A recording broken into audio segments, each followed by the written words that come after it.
Good morning and welcome to the start of the month of April. It's a month of bliss. And I'm also welcoming you to the start of a brand new week right here on Joy News. You know my name. My name is Sweetie Abochi and I do this with Benjamin Akapo. Today we have a myriad of conversations, but before that we'll bring you news that matters to you. And then we'll get into the news review, assessing the news stories and how it resonates with all of us. And then we'll get into the discussion concerning the power crisis going on and some of the speeches by flag bearers of the National Democratic Congress and the New Patriotic Party. Stay with me from now till 10 a.m. We have a lot coming your way with me, Sweetie Abochi. Welcome to the AM show. Let's get into the news now.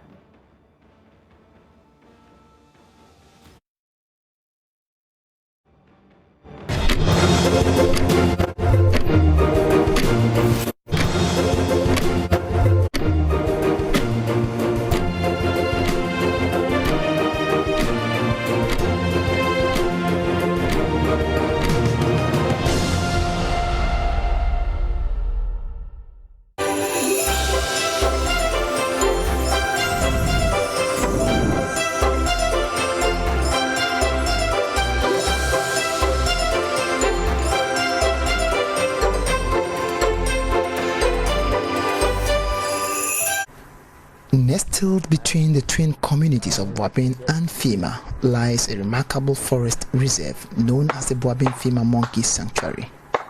In this nature conservation forest, you will see a harmonious existence between humans and monkeys, with the local community safeguarding these monkeys as sacred beings.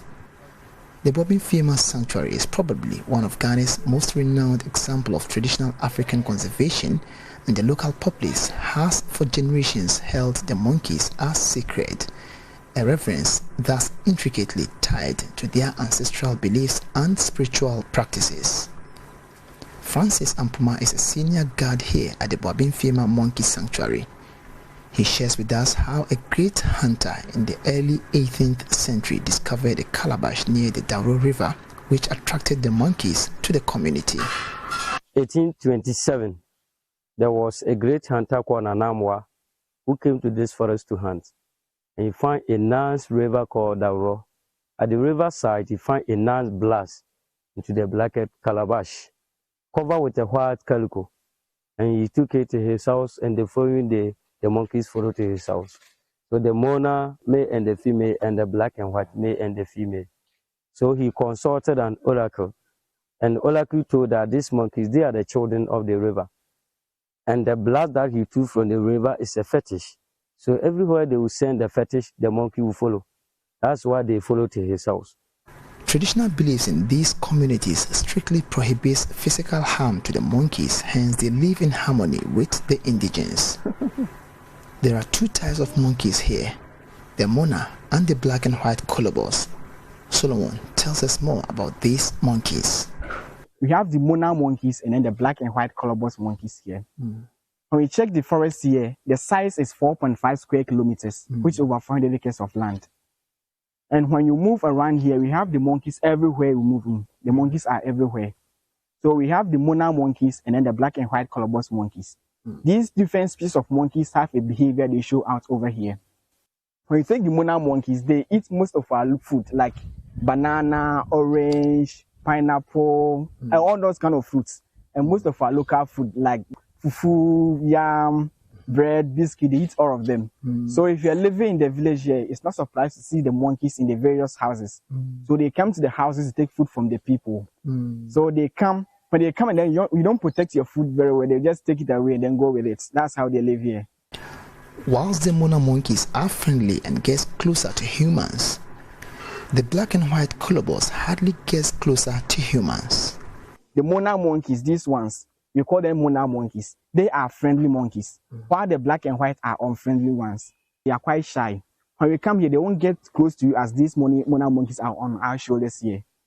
They are unfriendly monkeys. They eat only leaves. They don't eat banana and those kind of fruits.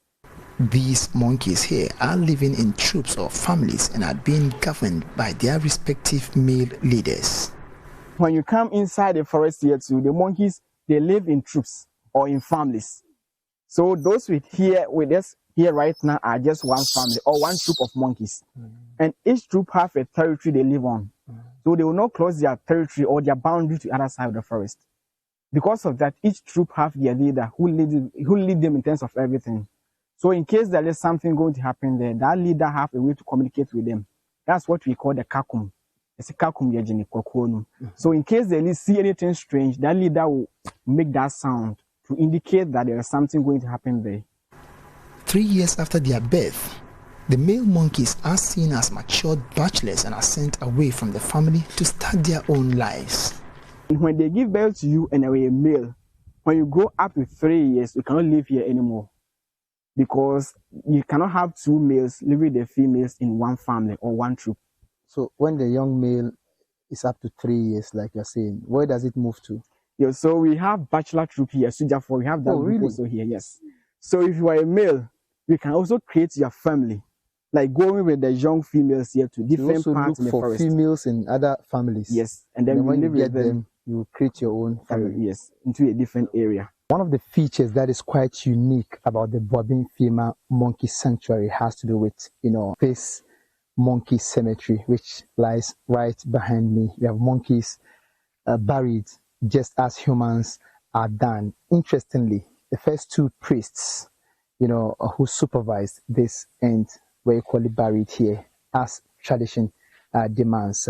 We are taking you through why this community have decided to give their monkeys special burial services as human beings do. These monkeys that we see here, they died. When they died too, we bury them like humans. So we put the dead monkey inside the coffin, cover with a white calico, and pour libation on it by using shinap or casapreco. So it's a responsibility for the priest, the fetish priest, to bury the monkey if they die. Whilst we bury them, we have their cemetery in the forest. Then there's this question I posed to him as to how these monkeys, are seen after their death. Don't they die in the various colonies or forests, as we know, and how do they get by their bodies? When they are about to die, they will come to the village or they will die an opening place so that we can find them and bury. They don't die in the deep forest? No. Why? Because they want us to bury it. So they will come to the village or they will die an opening place. So now you may follow me to this part of the cemetery where I've seen a couple of, graves or tombs for monkeys that have, passed on several years back. This one here, adult male Mona, buried on the 3rd of, September the year 2012. Right here, I have another adult female, black and white colobus, which was buried in 2011, 3rd of October. We have them in different dates. Adult female Mona buried in 2012, adult female Mona buried in 2013. Same here. So, based on the type of the monkey, they give it a burial and then leave an inscription to let you know when this particular burial took place. Obviously, this is so unique. We didn't find it anywhere except here. The Boabin Fima Monkey Sanctuary has over the years attracted tourists from within and outside the country, and this has in diverse ways contributed to the socio-economic development of the Twin community. Joseph Apiaje is the Bono East Regional Director of the Ghana Tourism Authority. He says there is a need to help preserve the forest reserve for many obvious reasons. This one, because it is a sacred place, the forest has been preserved, variety of medicinal trees and trees. Even now, when we came here, look at the environment, serene environment. So it is very important for us to preserve this forest for future generation. Quite apart from that, it brings in a lot of economic benefits to the community. Now when we came, at least we bought banana. Some people will leave money here, apart from the entry fee that they will pay. Some buys honey, yam, even charcoal and what have you, cashew, a lot of economic activities because of this sanctuary is booming here in Boabin Fima. Even though there are attempts to help upgrade the site into a much better status, with the World Bank recently putting up this structure, Mr. PJ tells me more needs to be done to help better the sanctuary. We were fortunate to have benefited from the World Bank's gesture, if I may say so. And I think it is dear to our hearts. And these are some of the processes that we are doing to add value to the site, because we need to enhance the site so that it can compete with other sites. To the community folks, the terrible nature of the road network linking the community to other parts of the country is adversely affecting the progress of the sanctuary and the community at large. Because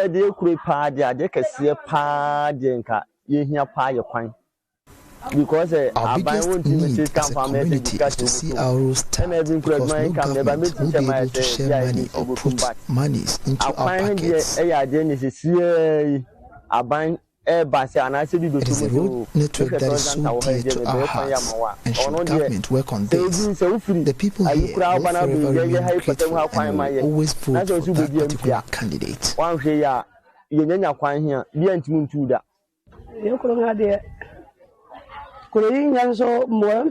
a community, we do not get help from anywhere, not from government or any other end. So we are only looking up to God Almighty for His intervention. How about the numerous revelers who do visit the Boabin Fima Sanctuary? What has been their impression, and what additions do they want to see during their next visits? And this is my first time in Ghana, and we just visited this monkey sanctuary. I have never met monkeys before, so this is a really cool experience, and I've loved every minute of it so far. I really like here because I've met some animals that I've never seen besides zoo, and I've seen some trees and plants that don't grow in countries I've been to, and I really like it. I definitely want to come back with more people so that, like Sashka said, like more people can experience it, because before I came, I knew like nothing about Ghana, and I think that more people should know what's here.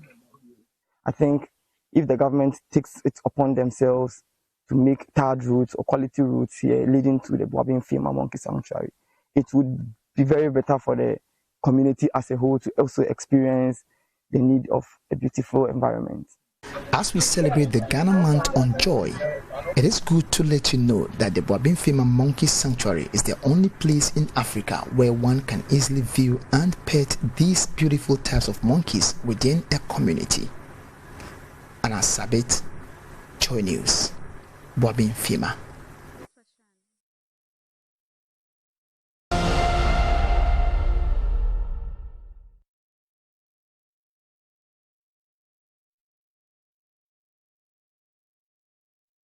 Thank you for staying with us. Now let's get into the news in detail. The Paramount Chief of Bator Traditional Area and Vice President of the Volta Region House of Chiefs says victims of the flooding incident caused by the spillage of the Akosomo Dam and Kpong dams are yet to recover from the effects. Togbega Patamia Jekli, the seventh, said the magnitude of the devastation caused in the 32 communities in his area was so huge it would take some time and great efforts to restore normalcy.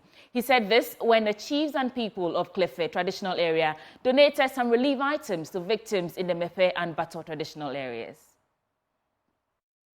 The Paramount Chief of the Klefe traditional area, Togbe Koku Jaga the 11th, led a delegation to support residents who were affected by the spillage of the Akosombo and Kpong dams. They presented bags of cereals, thrift, water, among others. The Mankalalo of Mepe traditional area, Togbe Kosinego the 6th, blamed the authorities for the devastation caused.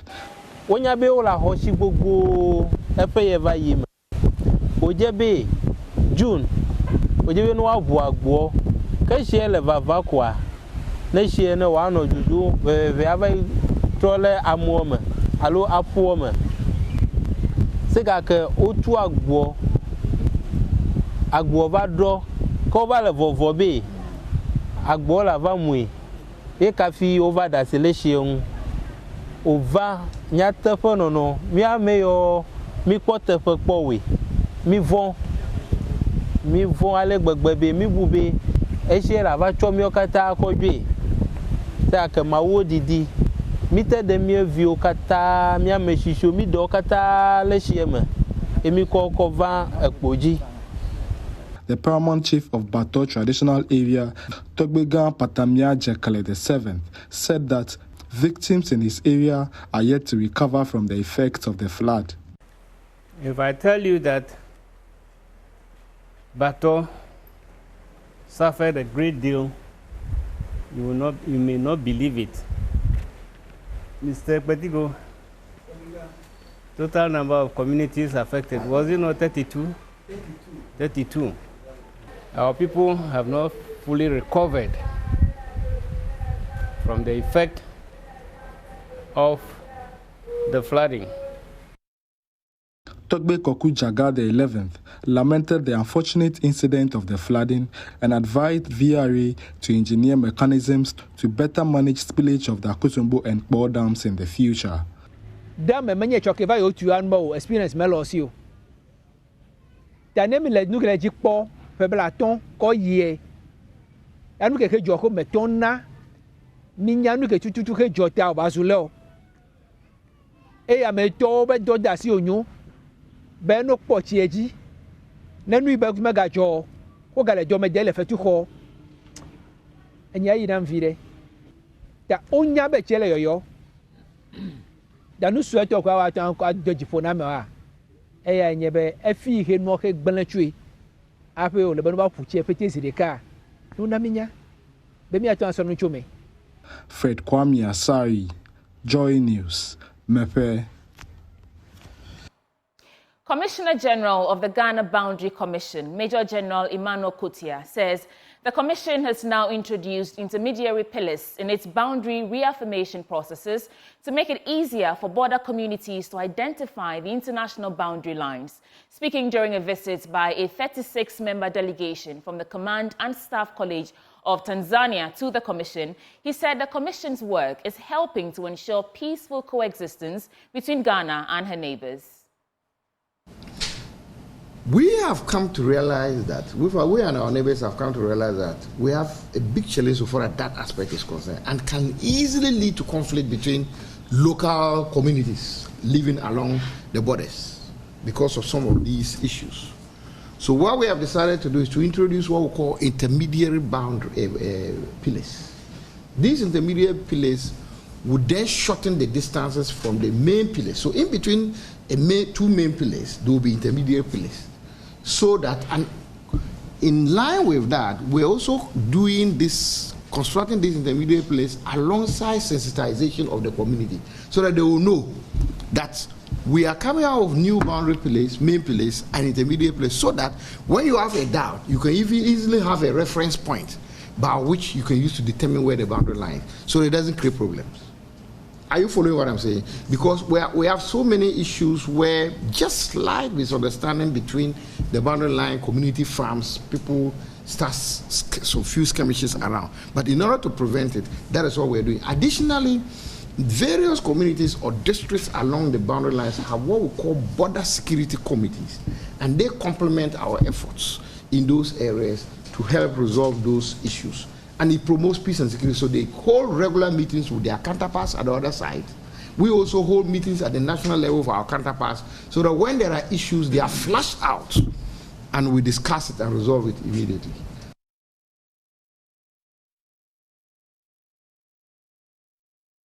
The 36-member delegation from the Command and Staff College of Tanzania comprise 9 directing staff and 27 course participants who are on a study to visit Ghana. The theme for the visit is Regional Bloc's Strategies in Addressing Security Challenges in Africa. Commandant of the Command and Staff College, Brigadier General Stephen Mkade, lauded the work of the Ghana Boundary Commission and urged other boundary commissions in Africa to emulate it.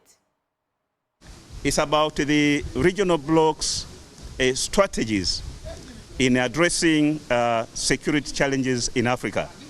And you can see, you cannot talk of Pan-Africanism concept today if you don't mention Dr. Kwame Nkrumah, Julius Nyerere, but the likes of Jomo Kenyatta, okay, Robert Mugabe, Mandela, KK, Zambia. and the likes. You see now, that's why we are here. So you can see the strategic partnership and relationship between Tanzania and Ghana. So we are here so that our students can learn. But again, us in the armed forces, we are ahead. This is part of defense diplomacy. So we bring in Ghana a lot of experiences, but also we have come to learn a lot of experiences in different dimensions. It's not only on the aspect of defense and security, but it goes across the board, okay? Issues to do with international politics, okay? Issues to do with economics, issues to do with the environment, and all these, they're part and parcel of the aspect of human security. The running mate of the National Democratic Congress in the 2024 elections, Professor Jane Nano Pukwajiman, has cautioned against discrimination and belittling of the abilities of others. Speaking at the 50th anniversary launch of the Ghana Adventist Choir Union, Professor Pukwajiman said it will take their collective harmonization to drive national development and sustainable peace. Precious Semevo has more. The 50th anniversary launch of the Ghana Adventist Choir Union was on the theme, Reaching the World Through Sacred Music.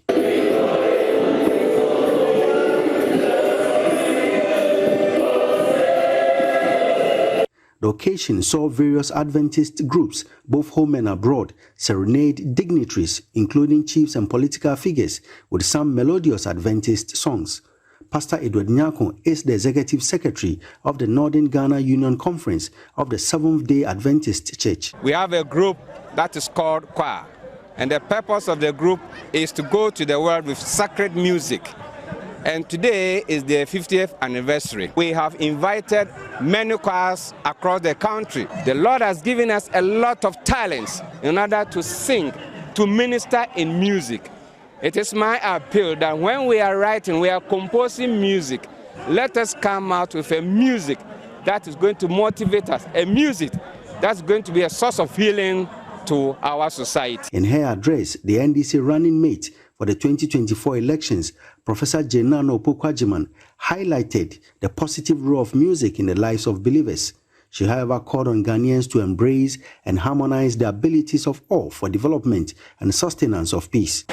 Na kwa no so kire no ma bebre ebi ni sai so bia na pata auto na sa ni nyina wo keka bo mu a na harmony no eba tese so bia ho ofa so obia na di obeye obia ni tumi anyame di ama no enti ni na tese ye nipa na ya ba asase so ensese ebu obia nim tia ena minim dodo ena me na me free ha ena wo de one session ya mfa nkire intinka yɛmfa nkɔ yɛni yɛmfa obuo yɛmfa ahobrase yɛmfa ɔdɔ yɛmfa nkyerɛ obia na ka yɛhwɛ deɛ kɔ afo yɛ ya aka yɛyɛ manga na sei basabasa ɛnsi oda nti yɛhu sɛ obia wɔ bibi a ɔbɛyɛ nneɛma obia nso kwan na ɔno nso nkyerɛ akyɛde kɛse a nyame de ama no ɔno nso ɔde boa ɛbɛyɛ. Bono Regional Minister Justina Osubanahini relished the impact of the occasion, transcending barriers. As we celebrate the gift of music,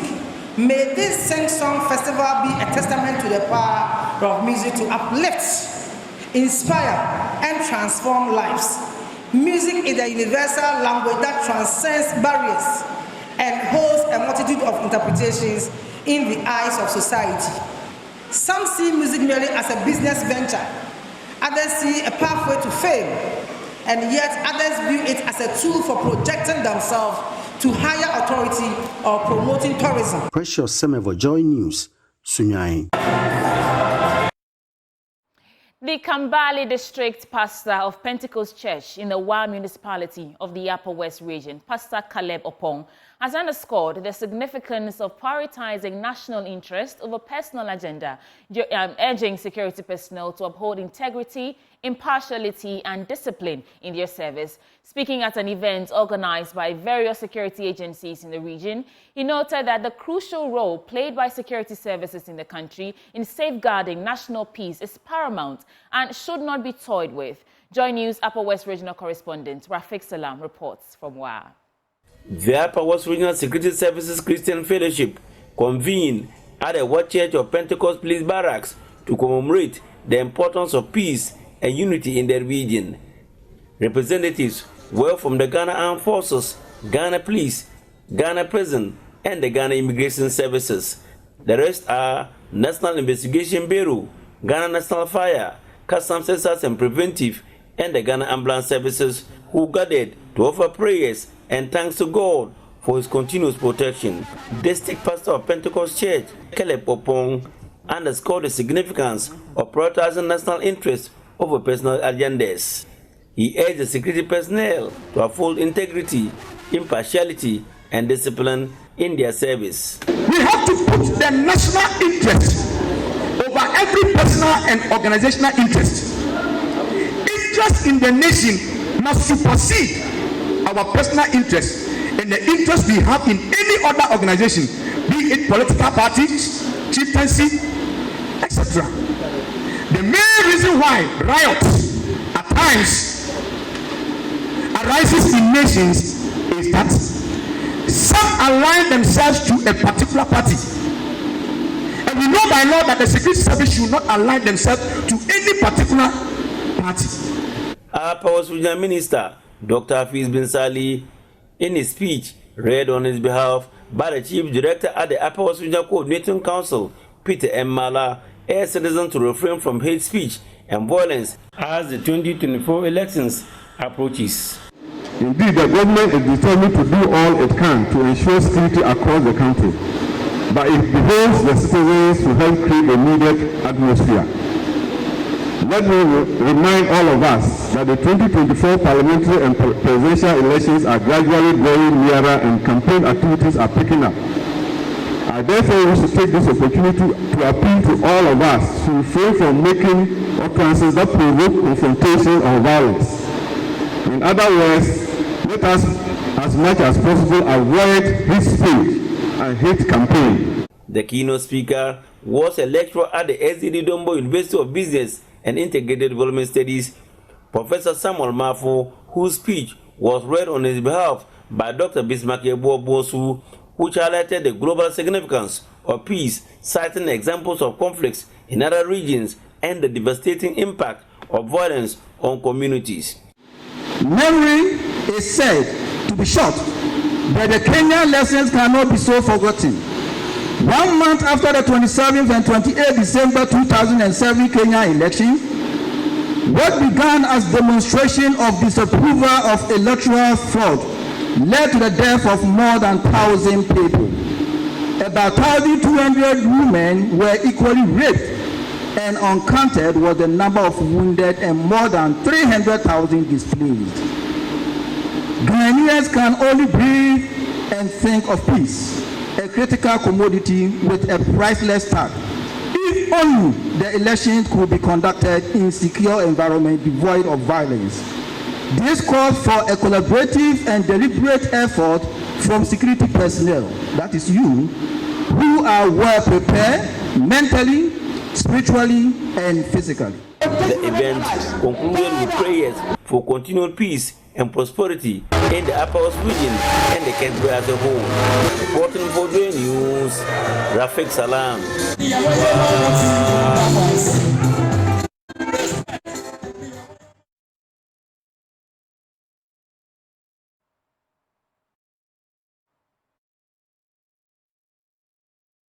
And that's how we're wrapping up for the AM News. Up next is the news review. Please stay with me. And we're back on your screens. It's still the AM show, and it's time now for the news review. My guest in the studio with me this morning is Yaa Jantuah. Did I get the name right? Okay. And she's the former director for PURC, and she's joining us this morning to get into the trendiest of topics and issues of national concern in the country. Yaa, it's good to have you in the studio. It's good to have you, but you forgot that I'm the former general secretary of CPP. Yes, you are the PURC. It's a long time. I think that's the thing. That's the highlight for me. So because of this ongoing power crisis, and but they said they have about 7 years ago. Yes, right? Yeah. They said they've resolved it. Have they? I mean, I don't know. In fact, let's get right into it. Usually, before we get into the actual news stories, yes, I'm sure they're working on it to bring you something. Before we get into the stories, I'll give you some time, a minute or two, to talk about anything that's topical that you want to address. It could be the power issue. It could be some of the speeches from flag bearers. It could also be what's happening in the CPP. What's on your mind this morning? Oh, CPP is on my mind. Okay. And good morning to your viewers. And I got a call this morning, and I think that we should try and resolve our issues. I'm not there. I'm no longer the General Secretary, resigned on block. But whatever it is, I believe the time has come for us to resolve our issues. Okay. What issues? Because the optics are not beautiful.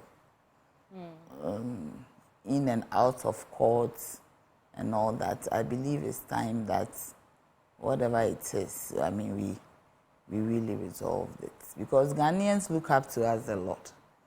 And Ghanaians look up to the CPP. Everybody you speak to wishes that the CPP is in a better place. Yeah. And the CPP would have been a formidable third force. I think we need to find a way of resolving whatever is the issue. We resigned on block, all that, in court, up and down. I believe the time has come for everybody to come around to see to it that things are done. Do you think the chairperson is doing enough to... I'm not there. I actually don't know what's going on. I intend to place a call through to her when I leave here to find out exactly what it is. Because the backwards and the forwards, I mean, we need to resolve it. It's very important. Okay. We can't let it be like this. And this morning I didn't want to talk about it because when I left, I thought that whatever has been put in place would run smoothly for us to go for elections and move the party forward. This is an election year and know how best to make things happen. But unfortunately, every day you hear something else. And I think the time has come for us to get together. Nana Frimpoma was saying that, I hosted her in our former studio, and she was saying that it's because the two major political parties and some other key players in this country, leadership, know that because the CPP is a formidable force, they are just working to keep them down there. Do you believe How can anybody... That's the issue with the CPP? I mean, whatever it is, I don't know about that. Yeah. All I know is that the time has come for us to bring the party up again. So what should be done? We need to look at it and sit back and have a holistic view of exactly what it is that is making us fight the way we fight. And I met Samia at the Accra Mall, and we had a conversation. And after she left, I was sad. And I said, what's happening? And Nkrumah's daughter came, she's gone, doesn't want to know anything about CPP. Yeah. Akosa is gone. BC Akosa's son is gone. Agude is gone. Abu Sakara is gone. Susan Allah's son is gone. Wow. Yes, and these are all the children of the formidables. None of Krobodusa's children are in there. Do you get me? Kweku Bako is gone. Yeah. That is Kofi Bako's son. Yeah. Jantuah came, she's gone. Even though Jantuah 1 is still around, not much. So what after I spoke to her, I said, what actually is the problem? That we need to really sit and resolve it. Coming 2025, there is a need for the CPP to start doing great things because we have a good brand. And the party with a good brand, you don't let the brand go waste. Right. Yeah. Okay. Let's get into news stories. We'll start from myjoyonline.com, our news portal. And you can see that our top story there says that power outages destroy UPS and several medical equipment at CAD. I don't know if you've been following the story there. No. But in a bit, we'll get into the actual story to read a little bit about it. But it talks about how the intermittent power cuts have destroyed the uninterrupted power supply. These hospitals or the hospital facilities and equipment are supposed to have backup power storage so that even when the power goes off, it's, comes in, the power, these equipment fall on the backup power to generate power and solve whatever problems that they need that for. But because of the intermittent power cuts, these uninterrupted power supply have now been destroyed, leaving these hospitals open for all sorts of fatalities that's going to occur. We know that the Tema General Hospital a few days ago was in the news about a child losing its life because of uninterrupted, because of the intermittent power cuts. Have they confirmed the hospital came out to say that it's not true. It's not because, if the child died, it's not because of the power outage situation. What do you think about what's going on? When you came in first, you said that they said they'd resolved it. When was the last time you had uninterrupted power supply? My dear, you see, because of, thank you very much, but because of the untruths around this whole thing, I shut off from, I think I was in one of your studios on Saturday. From Saturday, I shut off because the truth must be told. And when you attempt to tell the truth, they tag you as NDC. Right. This is an evidence of doomso. Clearly. It is an evidence of doomso because a doomso that is not well managed. If this is being managed at the end of ECG, at the end of the customer side, at the end of the feeder, then you would know which areas are within your jurisdiction. The ECG would know. And isolates feeders that are on the hospital. Do you understand me? Because it means that they take it from the DSP bulk power, and Gridco doesn't even know what is. Legally, you are not supposed to put off a hospital, a school, an old people's home. Even it extends to the fact that if somebody is not well in an area as a diabetic or the medicine the person needs has to be refrigerated, you don't have to put that person in fact, you need electricity to even process the person to enter the system and use whatever identification. That's it. Because you see, I am surprised digitalization has come on the table and today we are having power outages. How can digitalization work when we have power outages? But you also think that the hospital should have backup. Yes, in these times, I believe as a matter of urgency, if the VRA, the ECG or the government cannot let us have a schedule from the ECG to manage the load for us, then some of these critical installations must be given proper generators for backup. There's a school of thought that if they give us a timetable, it would be admitting that there's doomsday, which would be a political suicide for the New Patriotic Party because it's election year. Which is more important, the people of Ghana or their party? Well. No, I mean, seriously, no politician is more important than the people of Ghana. Because at the end of the day, it is we who make them who they are. So we have employed them. And if you have employed you have an issue, you won't tell us. Because I always say that if we wake up 7 December and nobody goes to vote, that is a political crisis. Right. You guys, granted that we go out and nobody is at the polling station to vote, who will be our president? So typically we make them who they are. So if there is a problem, they should come and tell us. They shouldn't think about themselves. It is unfortunate that governments, when we put them in place, forget that they are working for us. So instead of becoming servant leaders, they become something else. You get me? They become something else, and at the end of the day, we suffer the brunt of what they do. Why don't you admit it? You see, there's nothing wrong. I always say there's nothing wrong with having challenges in the power system. Even in the US, it happens. But because they politicized it, now they think that if they come and admit it, but even that is a very selfish statement.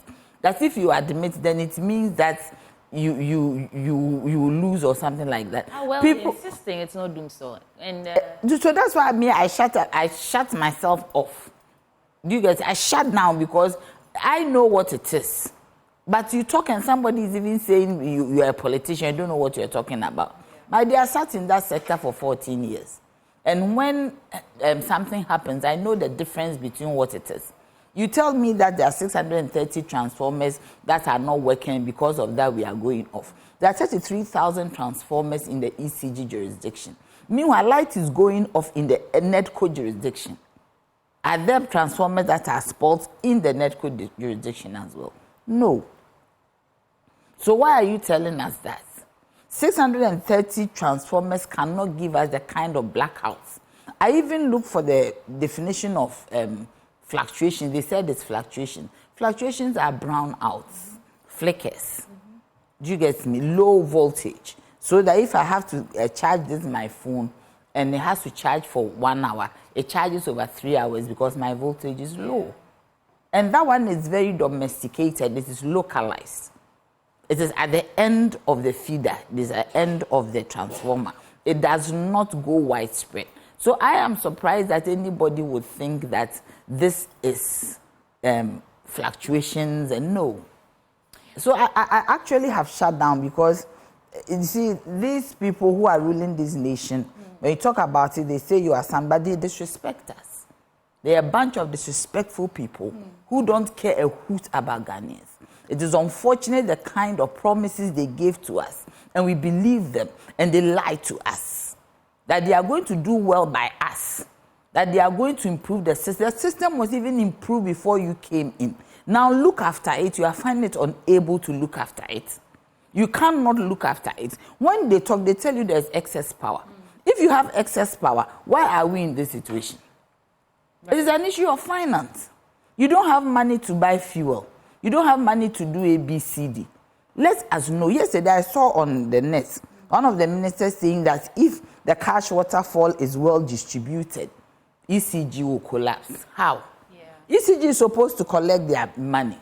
Now they are telling us that we have 70% penetration of prepaid meters.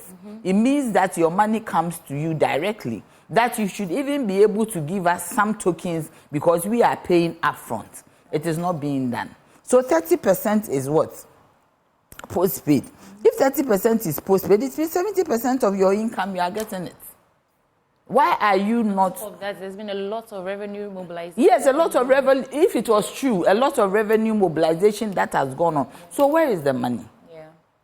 Seriously, critically. From someone who's been in that office, leading the PURC, although you left 7 years ago, what do you think is the next step in this PURC versus ECG? Should I call it a brouhaha about? You see, okay, I'm listening. About the cash waterfall? No, about the order. The order that they should submit reports, revenues, and all that, and a timetable. And ECG is saying that there's no need to do that because the issue has been resolved. And what do you think is the next step? That no, you see, when PURC itself has become a bit. You know, I heard this COSECA, a coalition of stakeholders. In energy contracts and arrangements. I'm the executive secretary. And we thought that PURC has become a bit moribund. Why do you say that? Yes, because you see, how can... This is even an evidence. One, a press statement signed by 8 people. What is the meaning of that? It's telling you the intensity of the issue. It does not mean that. You mean the number of people that are backing that order? No, then it tells me that somebody is afraid. That they won't allow one person to do it, but you can't sack all of us. Oh. Of course, because once the letter is on the letterhead of the PURC, signed by who? Yes, that is alone is power. Yeah, okay. That is the regulator in the sector who has an oversight of every utility, including the IPPs, when it comes to provision of service, right? Supply, demand. Customer. The PURC is enjoined in this law to make sure that the utility service provider is viable. Then the customer gets quality of service. There's a balancing act that has to be done. So if you have that power, the PURC in the Act 538, it is categorical that the PURC is the government advisor on the energy sector. I do not know what the president is doing with the PRC in terms of allowing the PRC to advise them. We'll delve more into this topic during our big stories. Right now, let's go to myjoyonline.com. I will read some of the headlines, and then we decide what stories we want to delve into. Starting from Mahama saying, I will appoint the youngest cabinet when elected. Then NPA saying that they're set to price floor for petroleum products from April 1st, which is today, in new guidelines. We will not burn your excavators under my presidency. That is Baumia telling Galamsey's here. It says, we will not burn your excavators under my presidency. Would you like to get into that story? Okay, so let's get into that story. Dr. Mahmoud Baumia is saying that if elected as president, he will not burn the excavators. What would he do? Let me read a bit of the story before we get into it. So the NPP flag bearer for election 2024, Dr. Baumia, has declared a significant shift in the government's approach to dealing with illegal mining activities, popularly known as Galamsey. In a gathering of enthusiastic NPP supporters during a health walk in Kwewu, that is on March 30th, Dr. Baumia announced that confiscated excavators would no longer be subject to burning under his administration. Despite applauding the NPP's efforts in combating Galamsey over the past 7 years, he acknowledged the need for a new strategy to address the canker effectively. To quote, we are going to help small-scale miners. We will introduce a mineral development bank to get money from them. There is a new regime for small-scale miners. We will not burn your seized excavators. Yaa Jantuah. So this Galamsey that's destroying our forests, our river bodies, our water bodies, our lives. Dr. Baumia is saying that when he's elected into power, these seized excavators will not be burned. So what will he be doing with it? Who is advising Dr. Baumia? I have no answer. Two things. Somebody should advise him properly. The last time he said he was going to put into the national grid 2,000 megawatts of electricity, which is, you can't do it, of solar panels, batteries, inverters. Where are you going to place that solar panels and inverters and into the national grid? You need maybe the whole of your organization. I thought you would talk about off-grid solar for houses and also talk about a policy move that whoever does real estate or build a house, you have to provide solar panels so that a lot of pressure will be off the grid. What is he talking about here? What is wrong? Well, maybe these excavators needed or will be put to good use. My dear, he's confused. He's saying that we need small scale. No, but he's instead of burning. They are resources. I am telling you something. He is confused. What is he talking about? There's small scale mining that is legal. Because the processes for getting the small scale mining license is difficult and cumbersome, people then go into Galamsey, or some people are just stubborn and they want to go in there. I expected him to say that when he takes power. I mean, even all these things that he says, he has 10 months to do it. Why is he not doing them? You are the sitting vice president. He is the mate. The mate. I don't want to talk about them. I don't want to talk about the mate. Is he telling us that if he has good policy intervention towards dealing with Galamsey, his people will not allow him? He doesn't even know the difference between Galamsey and small-scale mining. There's legal. What's the difference? There's legal small-scale mining. Okay. Do you get me? Where you can go and get your license and you do your mining in a very, good environmental way. And he's saying he wants to amplify that. No, but that one, small scale who are not already registered. No, but I am saying that one you don't burn excavators because it's not illegal. Do you understand? Right. If he was talking about burning excavators, I rather would have thought that he would say that he would rather use the excavators as a point of evidence.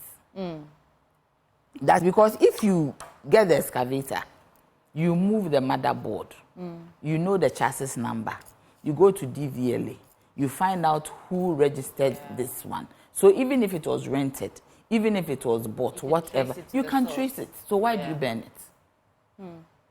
Well, he's saying he won't burn it. No, but I'm saying that why are they burning it now? So they should stop burning it. But you see, you should know the difference between Galamsey and small-scale mining. Because small-scale mining, there's small-scale mining, people in small-scale mining, that is legal. I think that is the surface mining. You don't go deep, you don't use the champagne. Yes. Yeah. You don't destroy, you reclaim the land, there are conditions to it. But those who are doing the illegal one, they just do whatever they want and leave the land as it is. This is also another story we'll get into during our big stories and, assessing bold solutions. No, but why is he not doing it? Why is he not doing it waiting to show you that, No, he's just repeating his character. What he did to us in 2012, 2016, all the things he said that were not true. That is what he's doing again, because now you are in the seat. We don't want rhetoric. If you really want to do this, start doing them now. You have 10 months. You can do it now, no problem. Because you want to see you doing some of the things you are talking about. Why should you get the seat before you start doing it? You are in power. Today is as if you are even the president. You are the leader of the party. You are now their flag bearer. And if you have to do these things for Ghanaians, you yourself said that we have employed you. Okay, we have employed you, so we are telling you that do it now. Cancel e-levy now. Remove all the nuisance taxes now. Do all those things now so we know that, yes, you are truthful to us. You are doing good by us. You can't just come and tell us stories and we will take it hook, line, and sinker. Enough. We are not going to do that anymore. I saw something on His Excellency saying that... Yeah. So there are more stories on the 2024 election. He says, I'm prepared to serve immediately. No honeymoon period needed. That is, he's contrasting what Mahama said. That one is politics. He's there. He's there. He should do the things that he's saying. Let me get through the stories and then we can pick one more story and get into it. He was talking about young people. Something. And that is Mahama saying that he will develop the National Youth and Sports Authority. So Mahama pledges to create a distinct youth and sports ministry. Let's get into that story. Then he said young ministers. He was saying something. Okay, let's take the story first and then we'll get into that other story. On election 2024, Mahama pledges to create a distinct youth and sports ministry.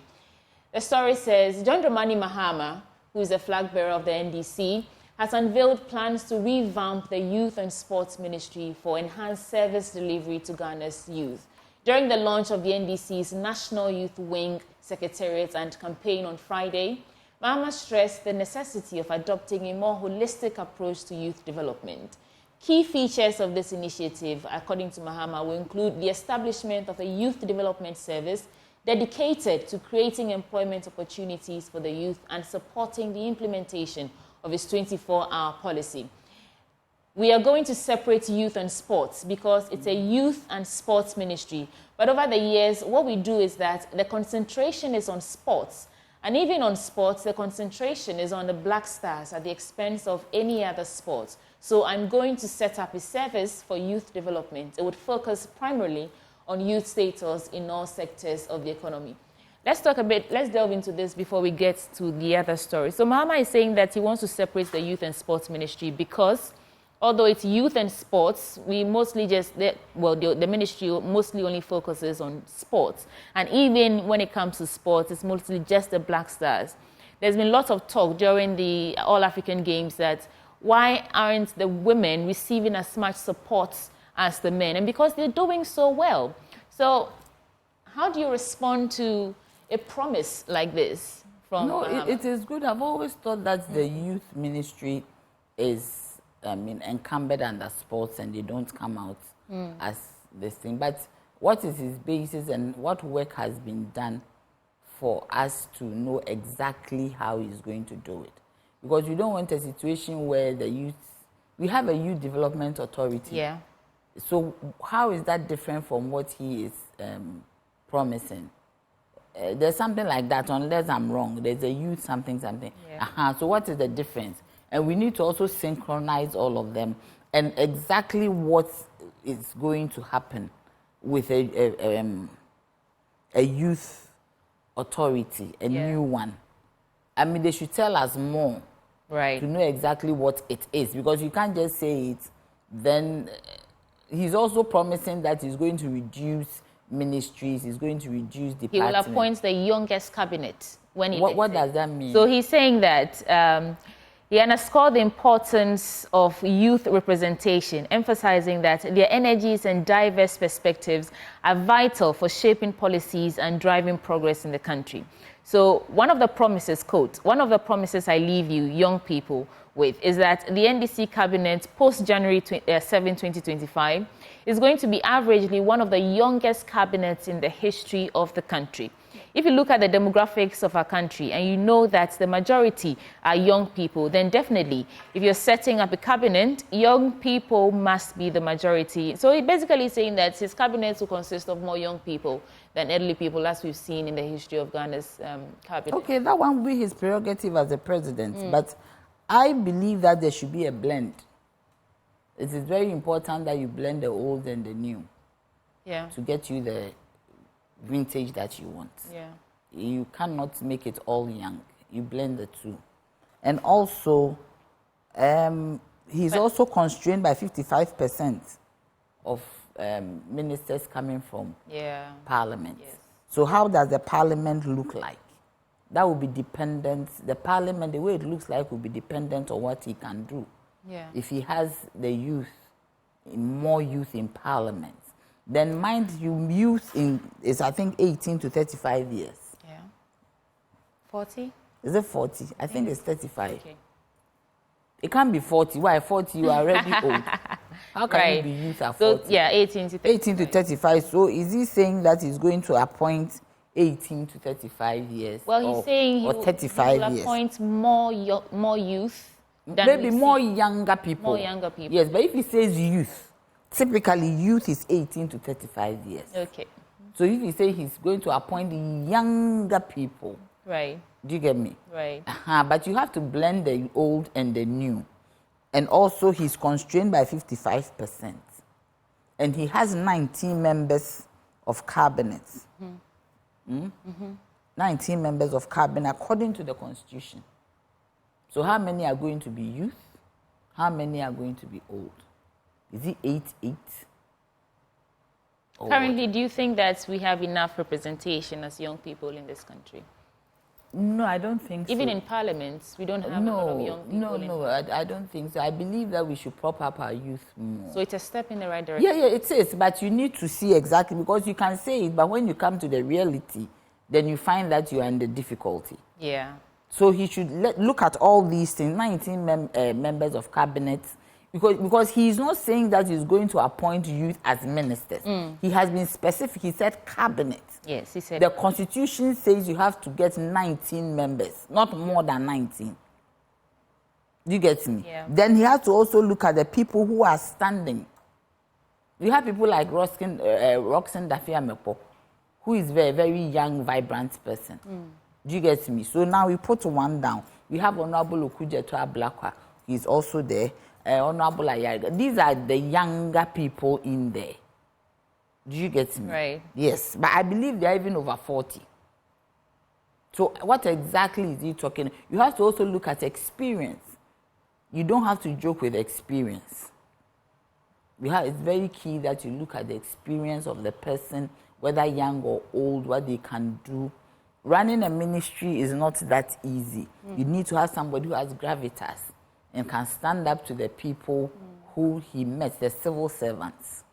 Sometimes they can gang up against you, you know.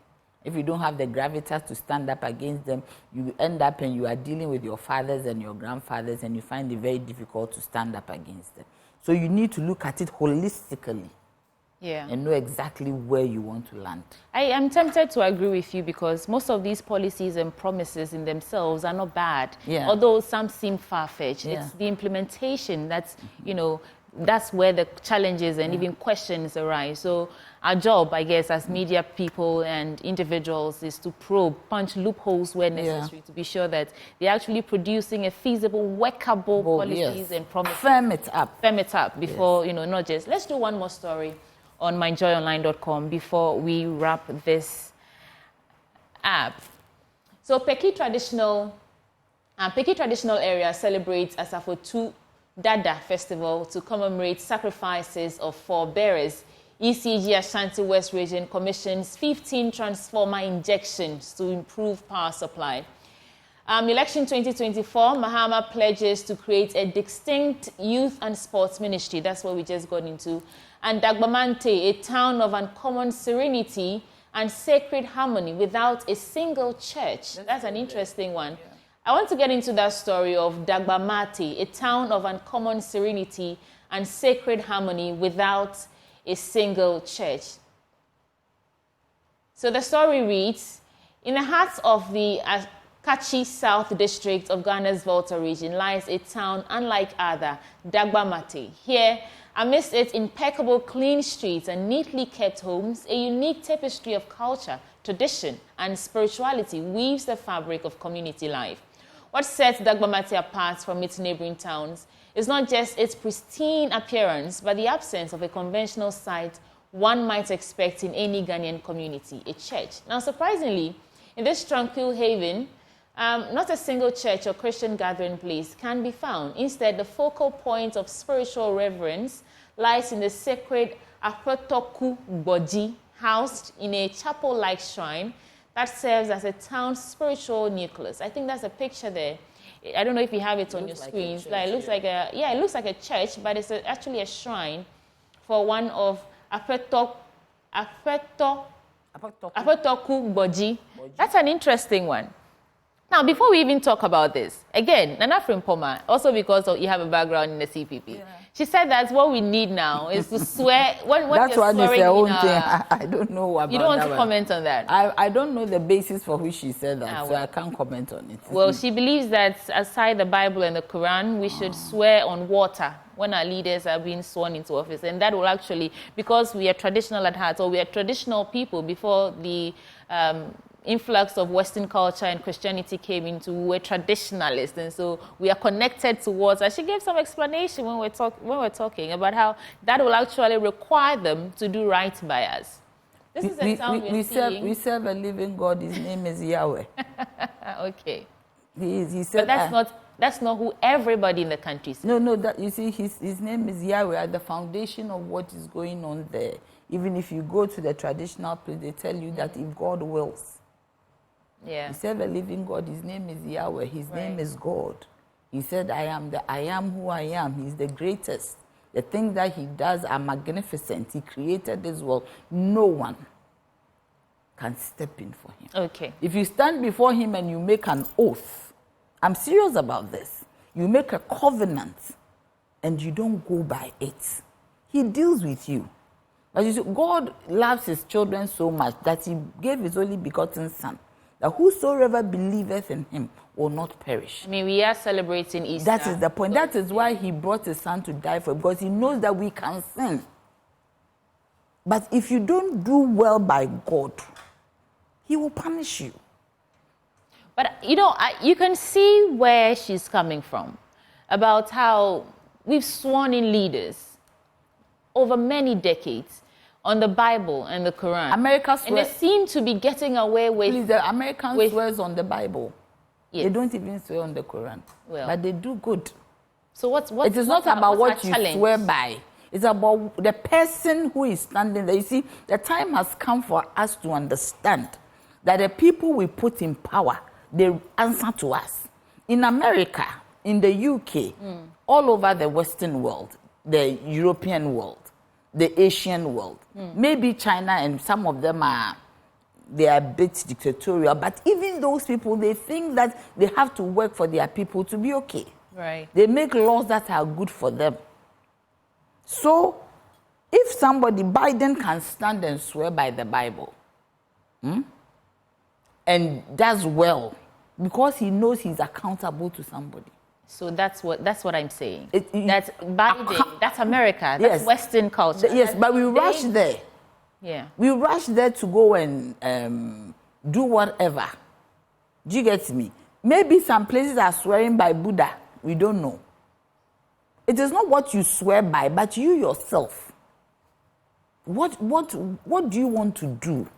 How are you committed to ensure that I have a responsibility to make sure that this nation works? You see, being a president is one of the easiest jobs. If you are not able to do it, then you are something else. Right. It means you are not committed. It's the easiest job because you have the money. You have access to cash. You won't go and do hustle. You have access to human personnel. His Excellency John Dramani Mahama, His Excellency Baumia, they've done a cursory look at the personnel they have, and they are all making their own promises. Yeah. You have power, authority. All you do is to exact it. Be a servant to your people. So when you wake up in the morning, you think Ghana. When you sleep, you think Ghana. When you walk, you think Ghana. So for the 4 years that you are there, you should be thinking Ghana, Ghana, Ghana. So you should think about it. What am I going to do to make my people okay? I am a mother. When I wake up in the morning, the first thing I say, what are my children going to eat? So I'll ask each one of them, what will you eat? What will you eat? What will you eat? Then we come to a center. What are the needs? When I was campaigning, maybe I saw a road from here to there. It's not a good road. I went to the north. People are still sitting in mud houses. I reckon that there should be hospitals. Then you have a team. Then you see, every time I talk about the manifestos, these manifestos are not going to help us. We need to look at an economic development plan. A plan that is meant to what? Build a nation. Because the manifestos are for the party, so when they come, they want to satisfy their people. 3/4 of the manifestos are not adhered to.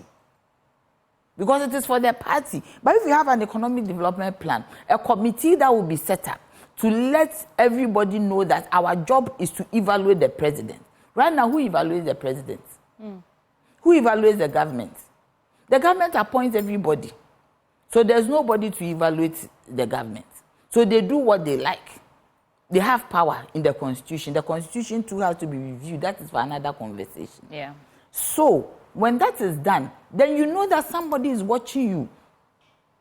And we give you a time frame that you see, this is page 2. Party A did page 1 to 2. You come and continue from page 2 to 4. Yeah, like a development plan for the country. Yes, for the country. That until, we've reached a set objective. That is the point. Nobody deviates. And, nobody deviates. Embarks on his own development. We have housing projects that have been abandoned. Yes, to start a own thing. Because you have to get a name. No. You are there to work. Yeah. We should start letting them know that it's not about you.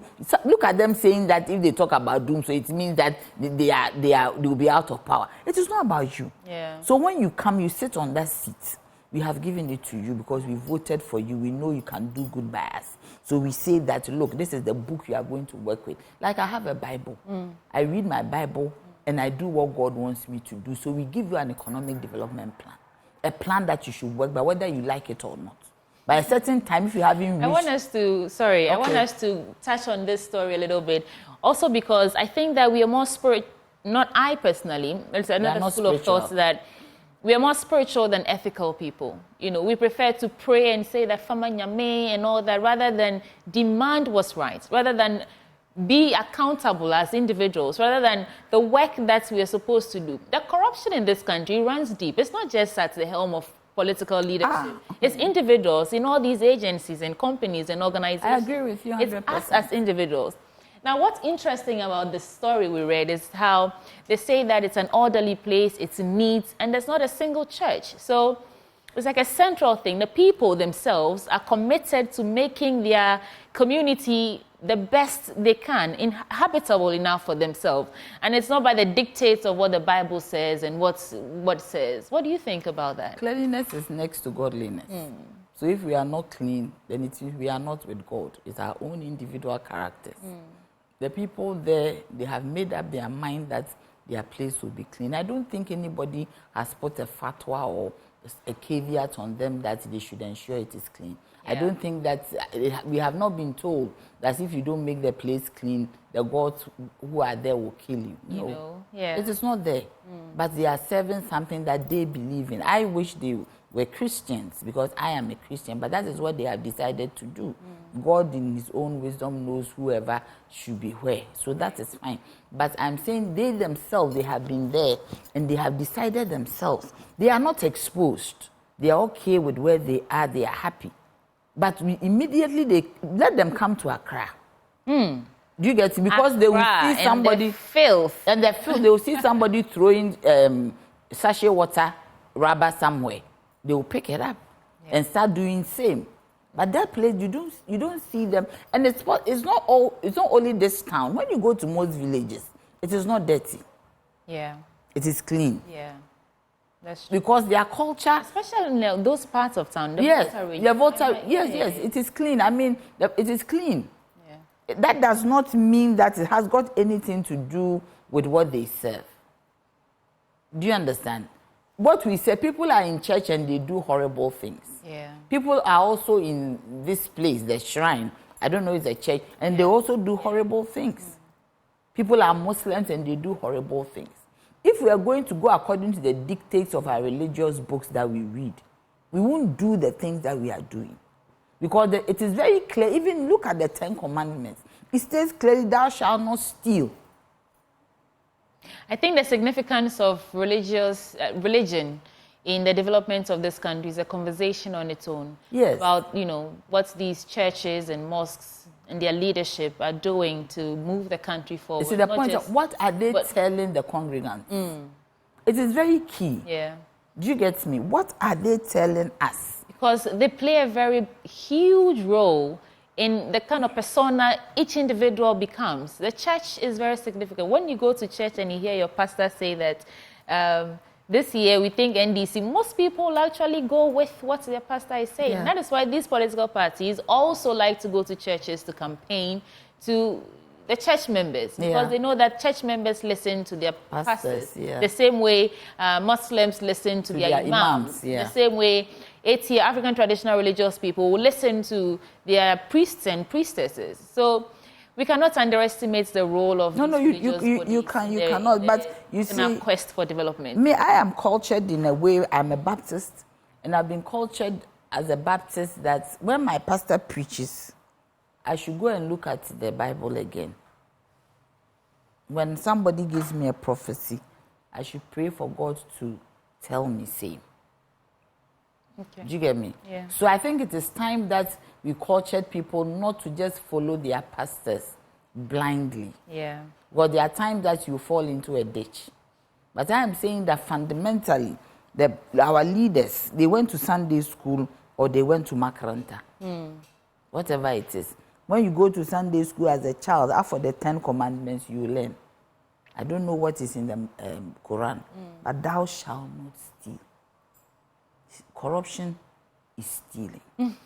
So if this one is not a pastor business, so you at Sunday school, at Makaranta, but we still do it. That is what I'm saying. So it's got nothing to do with the church. That is what the individual. Yeah. It is clear. God said, these are my 10 commandments. Carry them. Live by them. And I believe it is in the Quran. There are things that is very synonymous in the Quran and in the Bible. Even the African traditional religion, I don't think they would want anybody to steal. Thou shalt not steal. But today, corruption, everywhere. Everywhere. Look at the monetization of our politics. Just to vote for somebody, you take 5,000. Just to vote for somebody, you take 3,000. Just to vote for somebody, the person should give you a 55-inch television. I saw that. Yes. Well, let's get the issues that sometimes. Yeah, I'm telling you. Thou shalt not honoring steal. teachers. The teachers themselves were happy, but I felt very sad watching them. Some teachers had taught for 50 years, from between 15 to 50 years, and in honoring them, they were given a fridge, a deep freezer, and I thought, is that the best we can do? Yeah. A fridge. And some of them don't have a place to lay their heads. Let's get back onto the news portal because we have to do one more story and then wrap up. This is the BBC, and there's a story here about Israeli troops pull out of Gaza hospital. Witnesses say, let's get into that story on this Israel and Gaza issues and war. Witnesses have told the BBC the Israeli military has left. So according to the Israel Defense Forces, troops killed terrorists and found numerous weapons and intelligence documents in the area. The raid happened after Israel said it had intelligence indicating Hamas was using the hospital as a base to launch attacks. Hamas denies using medical sites to carry out military operations. Heavy fighting has been reported around the hospital, the largest in Gaza, in recent weeks. In a statement following Monday's withdrawal, the IDF said troops had completed precise operational activity in the area of the Shifa hospital and exited the area. This ongoing war, I think war is good for media, war is good for political leaders, not those not party politics, the people who actually sell the arms. Yes, sell arms, media and all that. This issue about Gaza, Israel and troops and how lives are being lost, what do you make of it? You see, the men, they should work well. This whole business is the result of Abraham's issue. How do you mean? Ishmael and Isaac. These two people who are fighting like this, they are like for land. For land. What is it? Yeah. And you see, Israel has become, I don't know how to say it, but Netanyahu made a statement.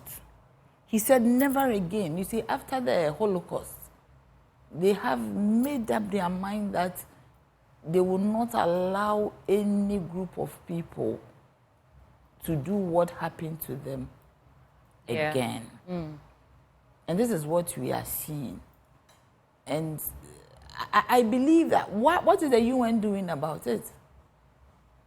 There should be some form of truce at this time. What is NATO also doing? You see, the people too are selling their arms. Various leader groups. Yes. That are supposed to be taking. Yes, but the UN is supposed to be the overall organization that supervises nations. Yeah. Do you get me? Yeah. What is the UN doing about it? All these humanitarian organizations, US goes in, comes out, goes in, comes out, and nothing is being. We should find the core of what is going on. I'm always saying that we shouldn't go into is it a third world war? Yeah. Because the way this thing is escalating, I think, and especially the children on both sides, I think that something has to be done about it. I think the world has to come together to intervene in this problem. Enough of all these stories. What are we going to do to ensure that these things are stopped? Because now they are killing terrorists and they are killing ordinary human beings together. We don't need wars anymore. I don't know what it is, but Abraham didn't leave us a good legacy. As of March 5th or so, there was about 31,000 people who lost their lives in this Israel-Hamas. And the young ones who were kidnapped, and it is not very interesting. Anyway, what are your final words to wrap up the news? Are we already done? Yes, okay. We are. Time flies when you're having fun. Okay. Okay. My final words, I think Ghana, our people who want to lead this nation should start thinking about us. Yeah. Should start doing good by us. And I believe it is time for us to ask them. We have left them just like that. I believe it's time to find them, let them know that they are accountable to 32 million people. And that if they don't do things right, it's not going to help us. You see, the saddest thing that I see every day are queues at the embassies. Go to the Canadian place, the VHF. See the number of people who are there. Go to Abelemkpe. Abelemkpe, because they have been promised jobs in Canada. Everybody is running away. But the people out there, these countries, what do they have? They depend on us. They come for our raw gold, our raw cocoa, all our raw material, our raw resources. Yeah. And that is what they use to run their nations. I think that we should end the poverty. You see, our national anthem enjoins us to resist the rule of the oppressor. During the time of Kwame Nkrumah, the oppressor was the physical white man. Today, the oppressor is what? Poverty, disease, lack of adequate medical facilities, bad education. We're always talking about intermittent power cuts, which we don't need. Galamsey, taxes killing us. Now I've heard that even if you are somebody who wants to be in a trade, you have to pay your VAT upfront. Yes, and I'm asking, what kind of cheating is this? That is the oppressor. Corruption. That is killing us. That is the oppressor. And our national anthem, which is a prayer, enjoins us to resist the rule of the oppressor. The time has come for us to do that. The time has come for us to open our eyes, whoever you are, whether educated or uneducated. The time has come to make our leaders accountable. And I think the leaders, for once, should promise themselves that when we get power, we are going to ensure that Ghana is great. We are going to ensure that nobody goes to bed without having a meal. We are going to ensure that people have a place to sleep, that nobody will sleep outside. It can be done. It is possible. We can do it. And I don't know why it is not being done, because people think about themselves first, about their families. How much do you need? My dear, when you sleep on a bed, you sleep on just one side of the bed. So why are we trying to amass wealth? I want to get a leader who will come and say no V8. I have never heard any one of them saying it all. Nobody is going to sit in V8. Majority leader was rather advocating for the MPs to get Maybachs. We have to wrap this up. I think the miracle that most young people pray for these days is a leader, a president, or leaders who have the nation and its people at heart. Yes. A leader who says that the welfare of the citizenry is more important than priority. Amassing wealth and impoverishing this country. Because we are not supposed to be in debt to the tune of over 1 point whatever billion. Why do we even borrow? What do we do with the money? You see, we have so much resources. Why do we borrow? Right. We need to be prudent. Why do we borrow? If you have so much resources, why do you borrow? Because it means you are not being prudent, you are being careless. We should enjoin our leaders not to borrow anymore. It is because of borrowing that Nana Addo cannot sign the LGBTQ law. Because you have to go and borrow. This is how we're wrapping up for the news review. We have AM Sports up next, and then we'll get into the big stories. Today we'll talk about health and power. Stay with us. There's still more coming your way on the AM show. Hello everyone, welcome to another edition of Prime Take. Today we are having a conversation with one athlete who has over the years flown high the flag of Ghana in the field and track events.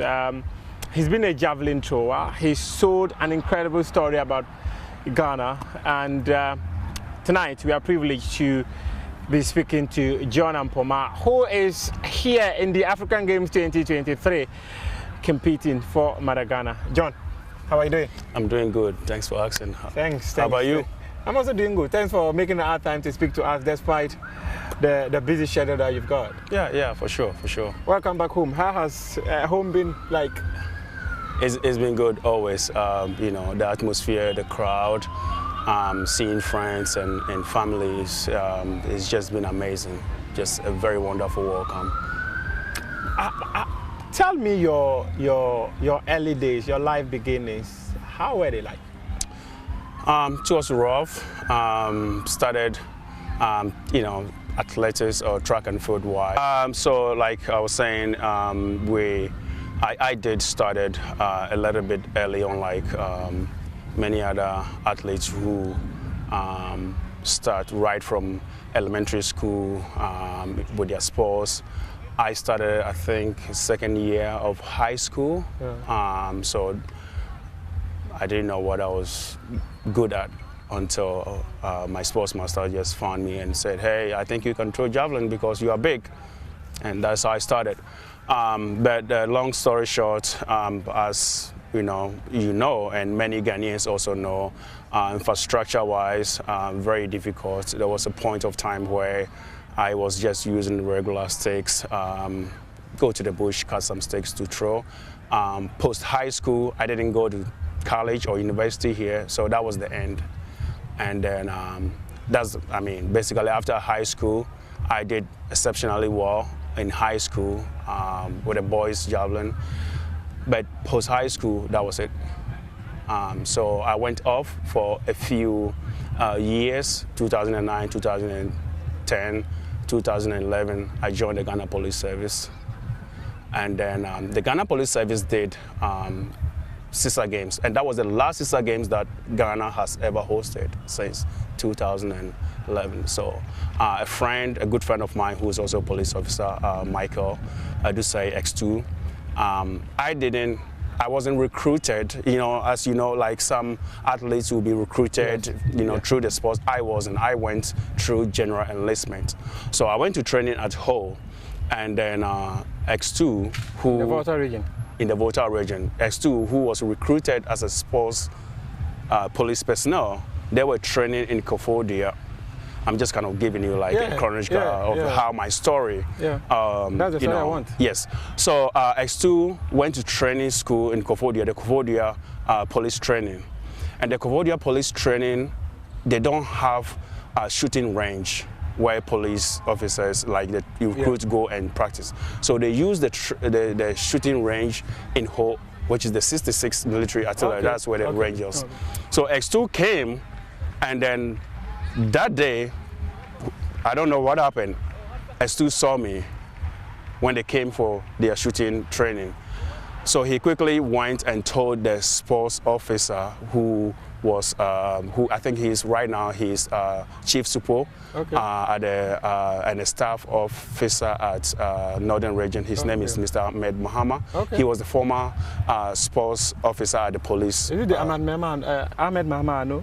Yeah, he's the one. So I'm just kind of giving you like a story of how it all began, and then all the challenges that I went through. So X2 saw me, quickly alerted Chief Supo Ahmed Mahama, and then Chief Ahmed Mahama wrote a signal. That time they were doing they were going to host a Sister Game, so he invited me to camping. I was a recruit. I went through a whole sort of challenge before I was even released. That is a story for another time.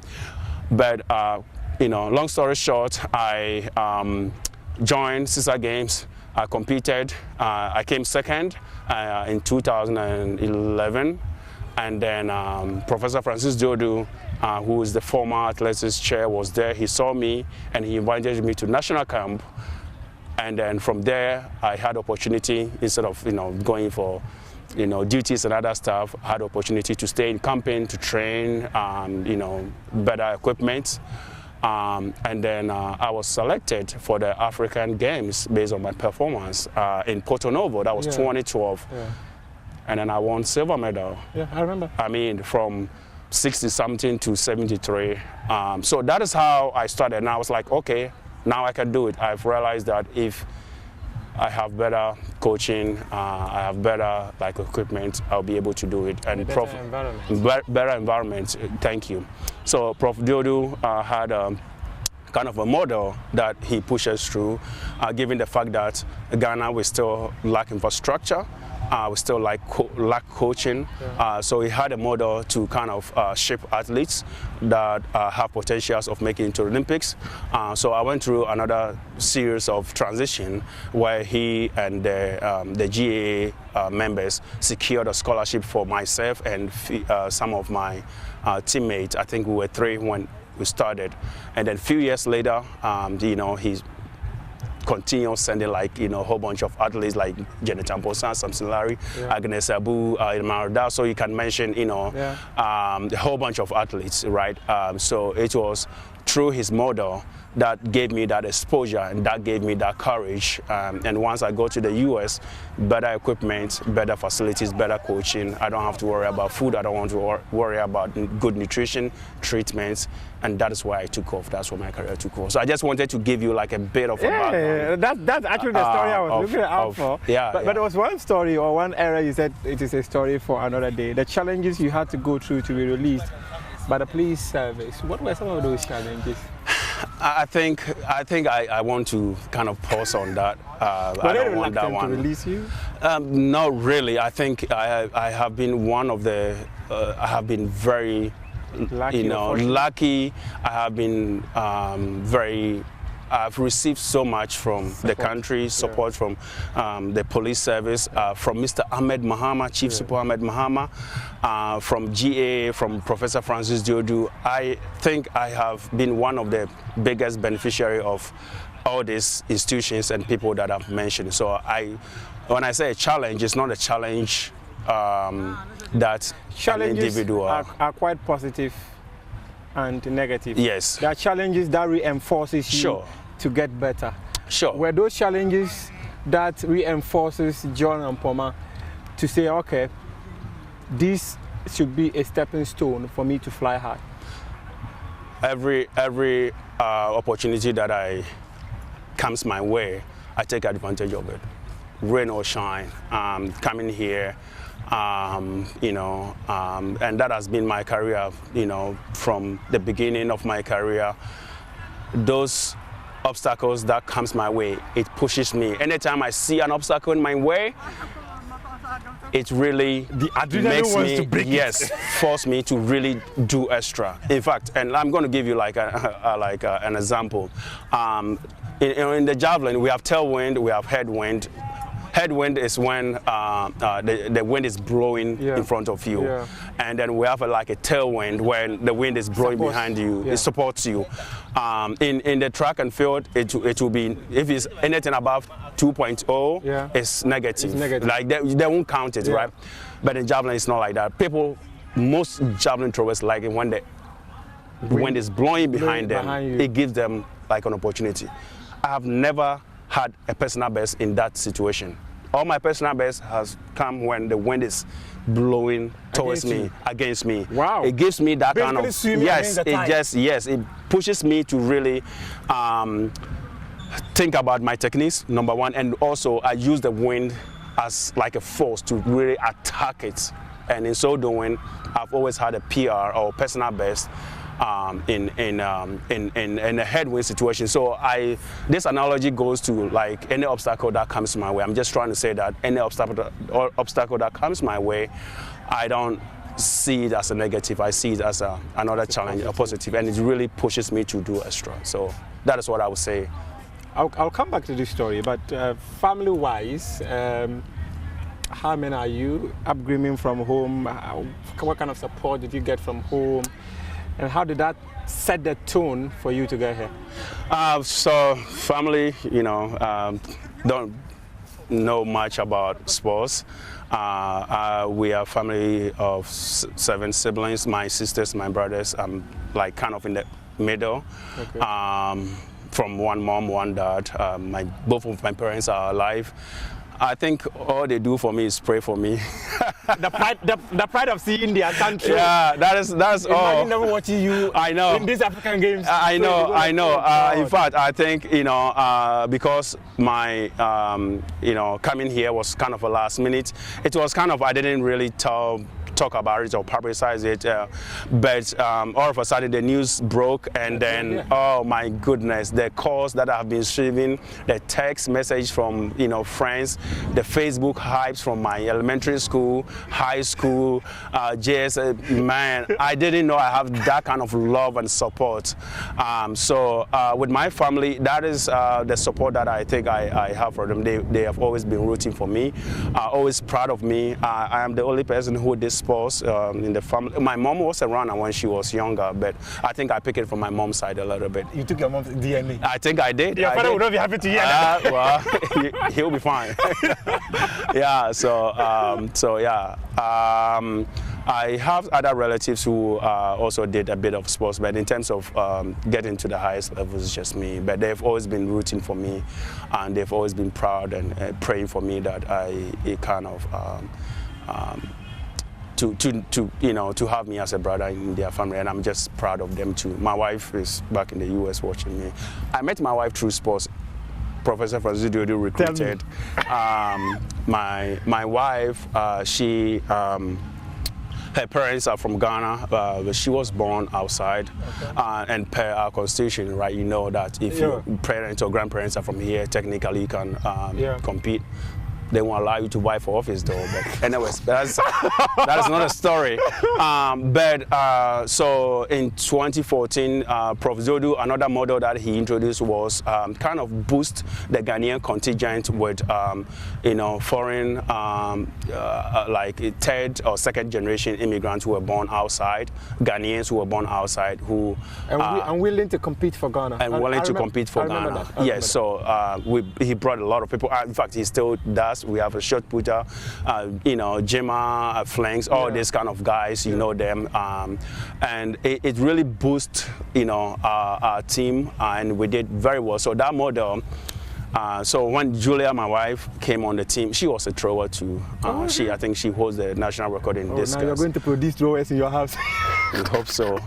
So in 2014, so that is how I met my wife. So I just want to say I have benefited a lot from this sports. And just wearing this jersey, having Ghana, I don't know how to describe it. It's just a great feeling to really represent the country. Rain or shine, whether you win or you don't win, to be able to wear this, we are 30-something million, to be able to come here and represent the whole nation. It's a feeling that I don't know how to describe it, but I'm extremely grateful for Ghana. For the Ministry of Youth and Sports. I'm extremely grateful for the Ghana Olympic Committee, the Ghana government, the Ghana Athletics Association, Professor Franzudu, the Ghana Police Service, Mr. Ahmed Mahama. I can't mention them. My family, I cannot.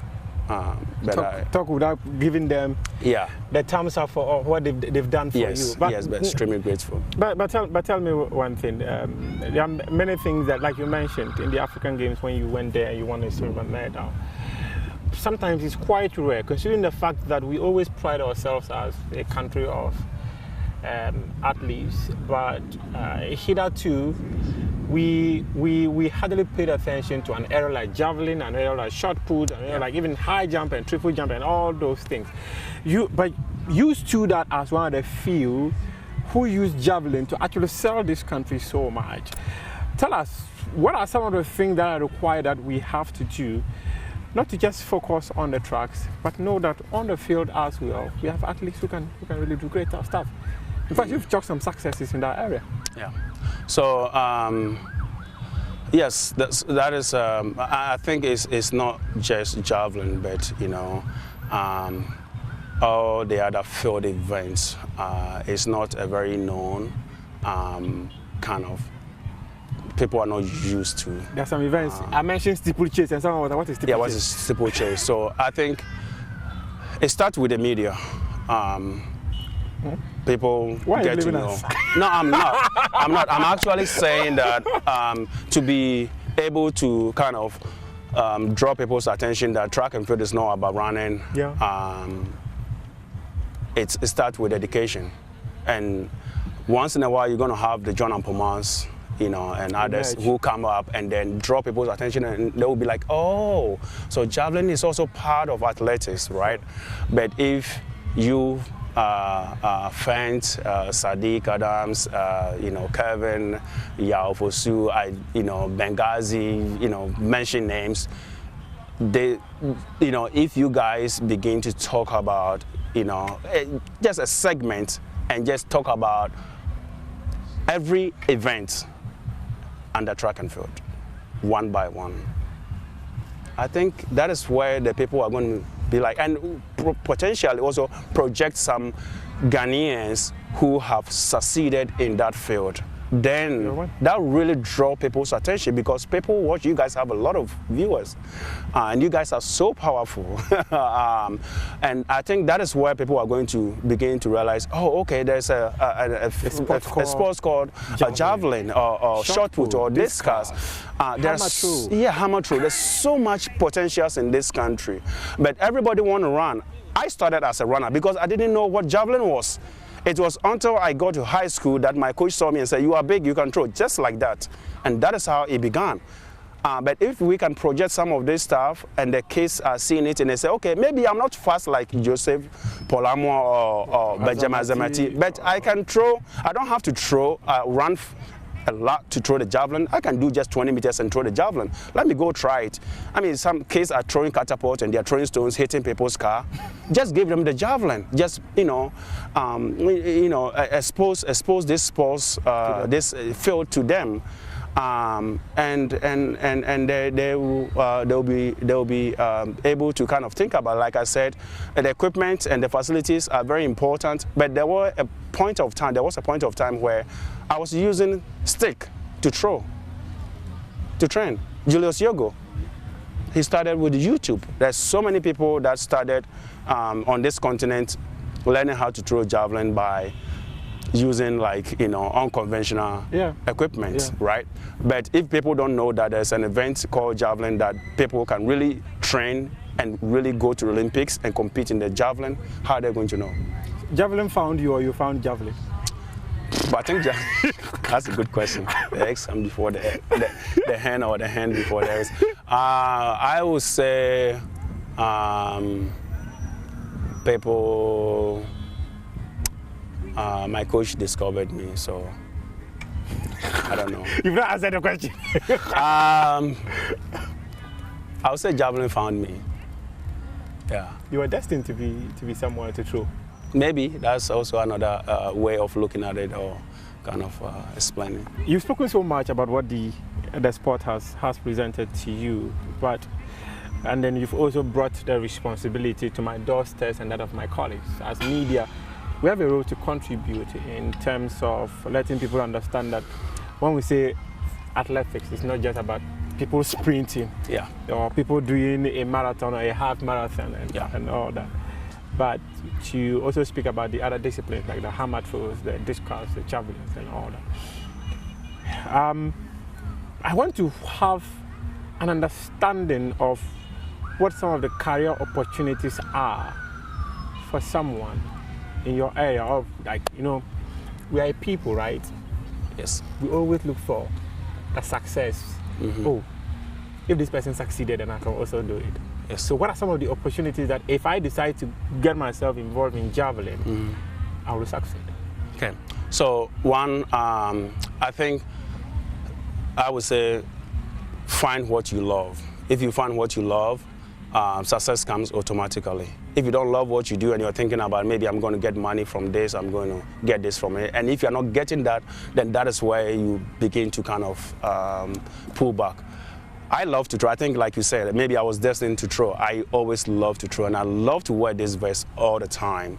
So regardless of what I get from it, that is not one of the things that I look for.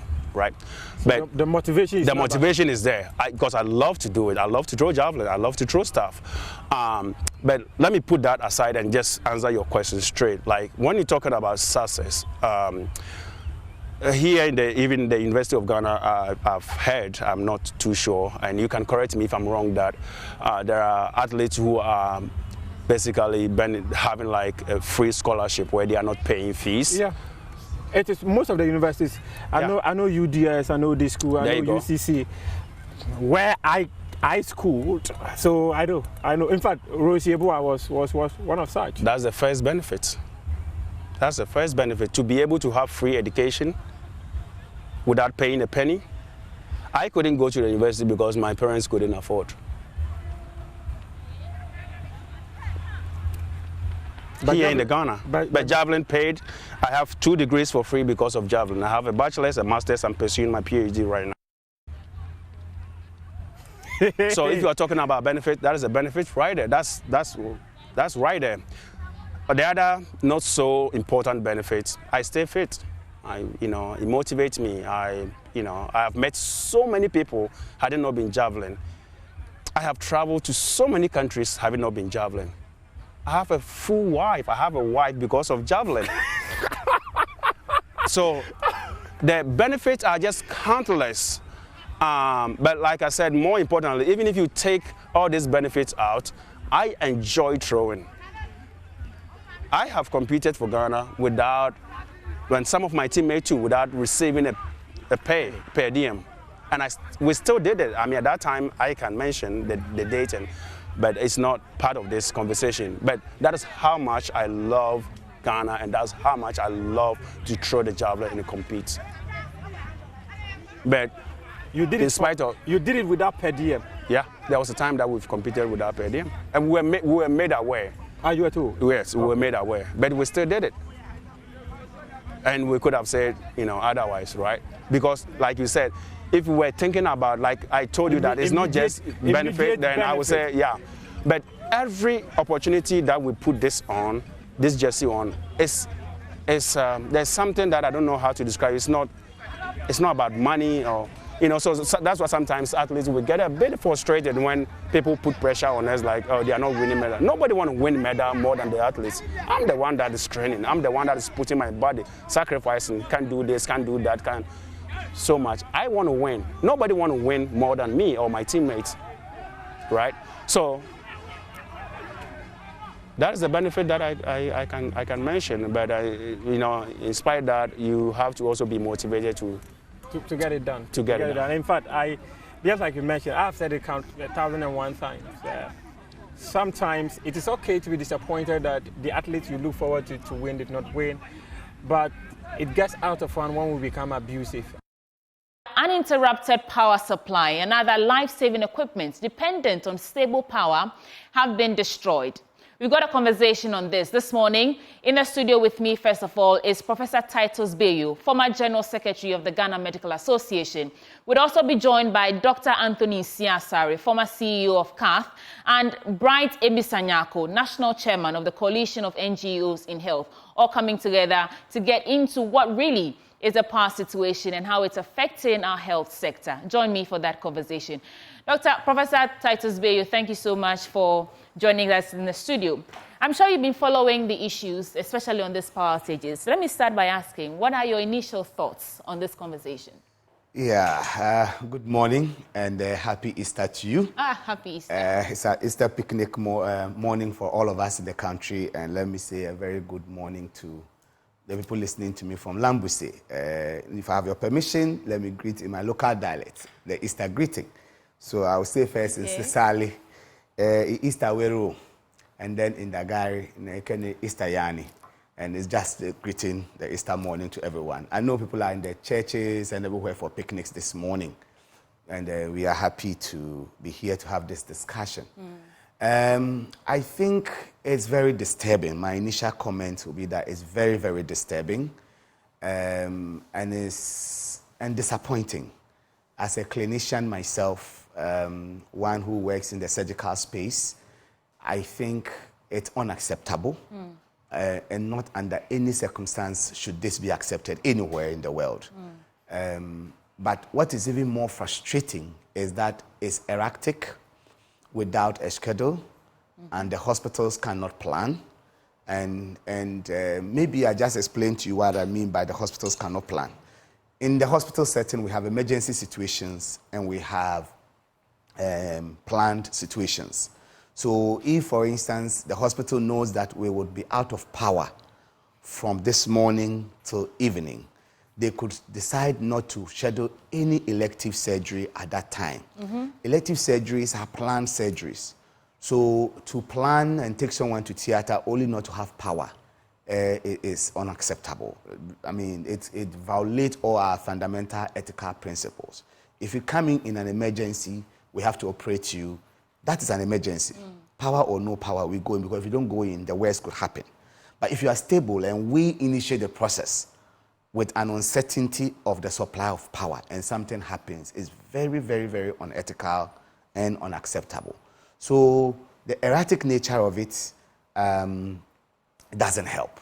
And the other part that doesn't just make logic to me is this whole demand of ECG threatening everyone here and there, pay our bills or we disconnect the hospital.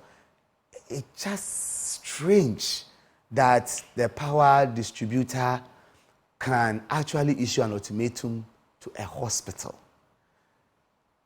I can't wrap my head around it. You can't think far. No, I can't think far. It's one of the things you say, you go explain tire.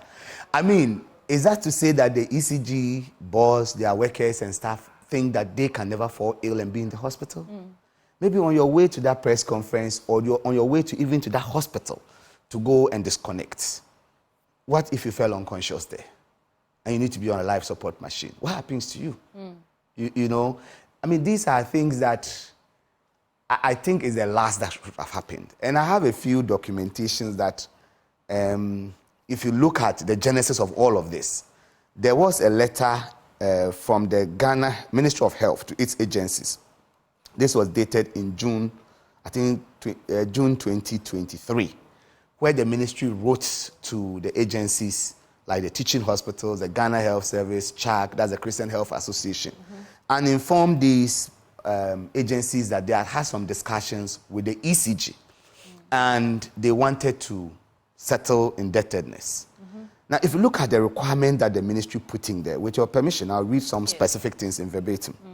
After discussions at the meeting, it was agreed that the Ministry of Health's total indebtedness to the ECG will be used to offset the ECG's tax liabilities to GRA through concessionary agreements. And this ought to be facilitated by the Ministry of Finance. And all these sectors were at this meeting in June. June last year. Last year. So how did we get it wrong? That today you tell someone they are owing 20-something million cedis and therefore you're going to disconnect. So is it that, what happened to this point 2 of this letter? Now, I'll just go to another one. To avoid accumulation of electricity bills and the disconnection of power for service provision, this point 4 of the same letter. In the future, facilities are encouraged to adequately make provisions from IGF and pay for same, that's the electricity bill, starting from June 2023. Now, this is mid-year, and this particular point does not make sense to me because facilities budgets, their budget is approved, and in the middle of the year, you ask that they should make provisions to pay for the electricity bill. Meanwhile, the status quo ante was that government was settling all these bills. If you wanted the facilities to take over payment of their bills, could you not go to this concessionary agreement, wipe off all ancestral bills, and tell them, starting next year, budget for this. Make sure that you input it into your cost items and pay for it. Let me read another very interesting one, which is, in accordance with the decisions made at the meeting, the ministry is currently liaising with the Ministry of Energy, ECG, Volta River Authority, and the Northern Electricity Distribution Company, that's NEDCO, for work to begin on the separation of meters of essential service areas and non-essential service areas to ensure uninterrupted power supply in the future. What happened to this? So if all these things have been discussed and you get up one day and you say you are disconnecting an entire hospital like Kolebu, or you have these power fluctuations and the whole hospital goes off, really, have we come or have we gone? You see, for me, it's the human angle. At what point do we become humans again? At what point do we consider that there are lives at stake? Before we even get into the discussion and analysis, let me read the story on myjoyonline.com about how terrible this power situation is getting. The story on CAT. It says the intermittent power cuts experienced in the last few weeks have destroyed several medical equipment at the Komfanochi Teaching Hospital, including the uninterrupted power supply system of the hospital. Mind you, this system is supposed to be a backup. So in case that something happens to the major power channels, they fall on this to ensure that lives are not lost. Exactly. Now, because of the erratic nature of the interrupted... It blows them up. It is destroyed. UPS is a type of power supply system with an integrated battery. And in the absence of primary mode or when power is shut down, the battery is used for the power source. Joy News sources indicate the sporadic nature of the outages has contributed to the breakdown of heavily dependent hospital machines, thereby affecting productivity. The recent power cuts have adversely affected healthcare delivery at Komfanochi Teaching Hospital and the Menchia Government Hospital, leading to a ravaging impact on the medical equipment. The unannounced nature of the outages has destroyed several life-saving equipment dependent on power. Professor Titus Bayu. What do you think is the challenge, or what are the facts of this issue? We know that, of course, we are in debt. ECG is in debt. we do not have enough money to buy gas to power every distribution channel or outlet in the country. How are they managing this is the question of why so much secrecy and hush-hush treatment on what we all know to be the truth, even to the point of not admitting that it is doom so. You know... what do you think is our biggest challenge? So I think what is even more frustrating is that officialdom is not communicating in a way that inspires confidence in this crisis management. And in the middle of crisis, communication is critical, and carrying the population along is important. And I have noted a very disturbing trend lately. And I will give credit to where credit is due. During the COVID era, I appreciated very much the communication of government.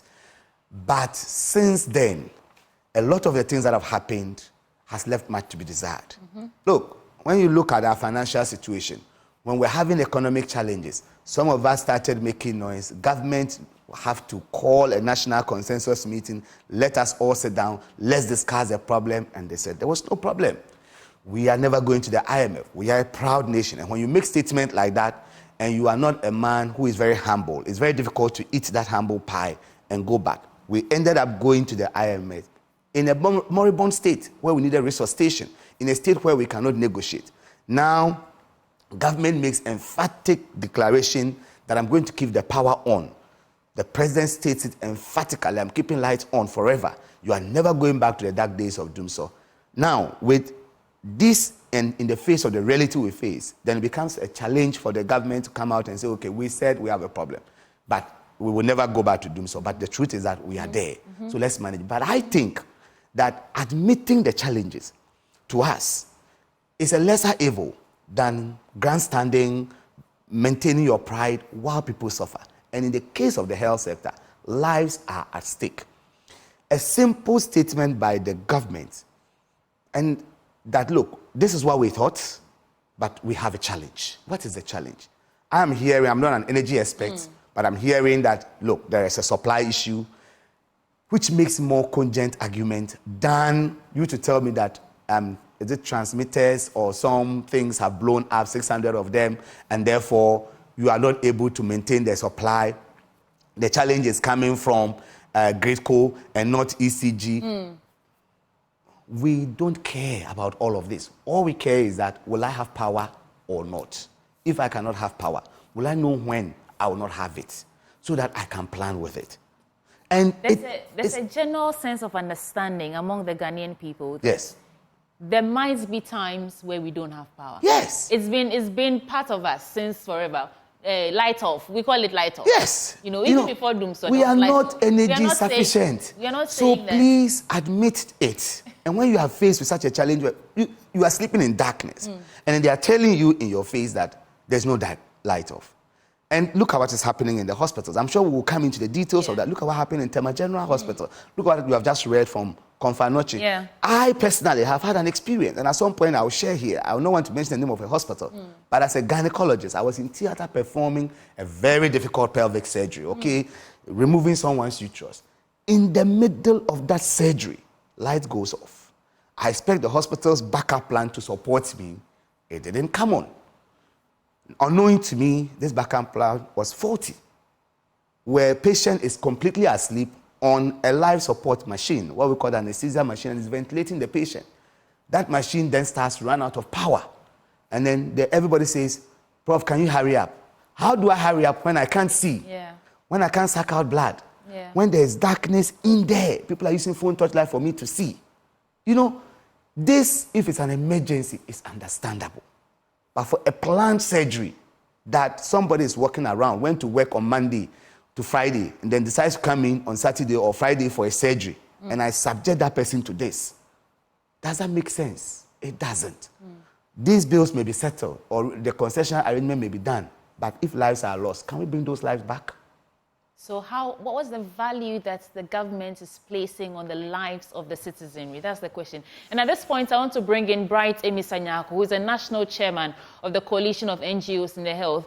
Mr. Nyako, I'm sure you were following the conversation. We're talking about the effects of these power outages on our health facilities and lives in general. What will be your initial statements before we get into the conversation?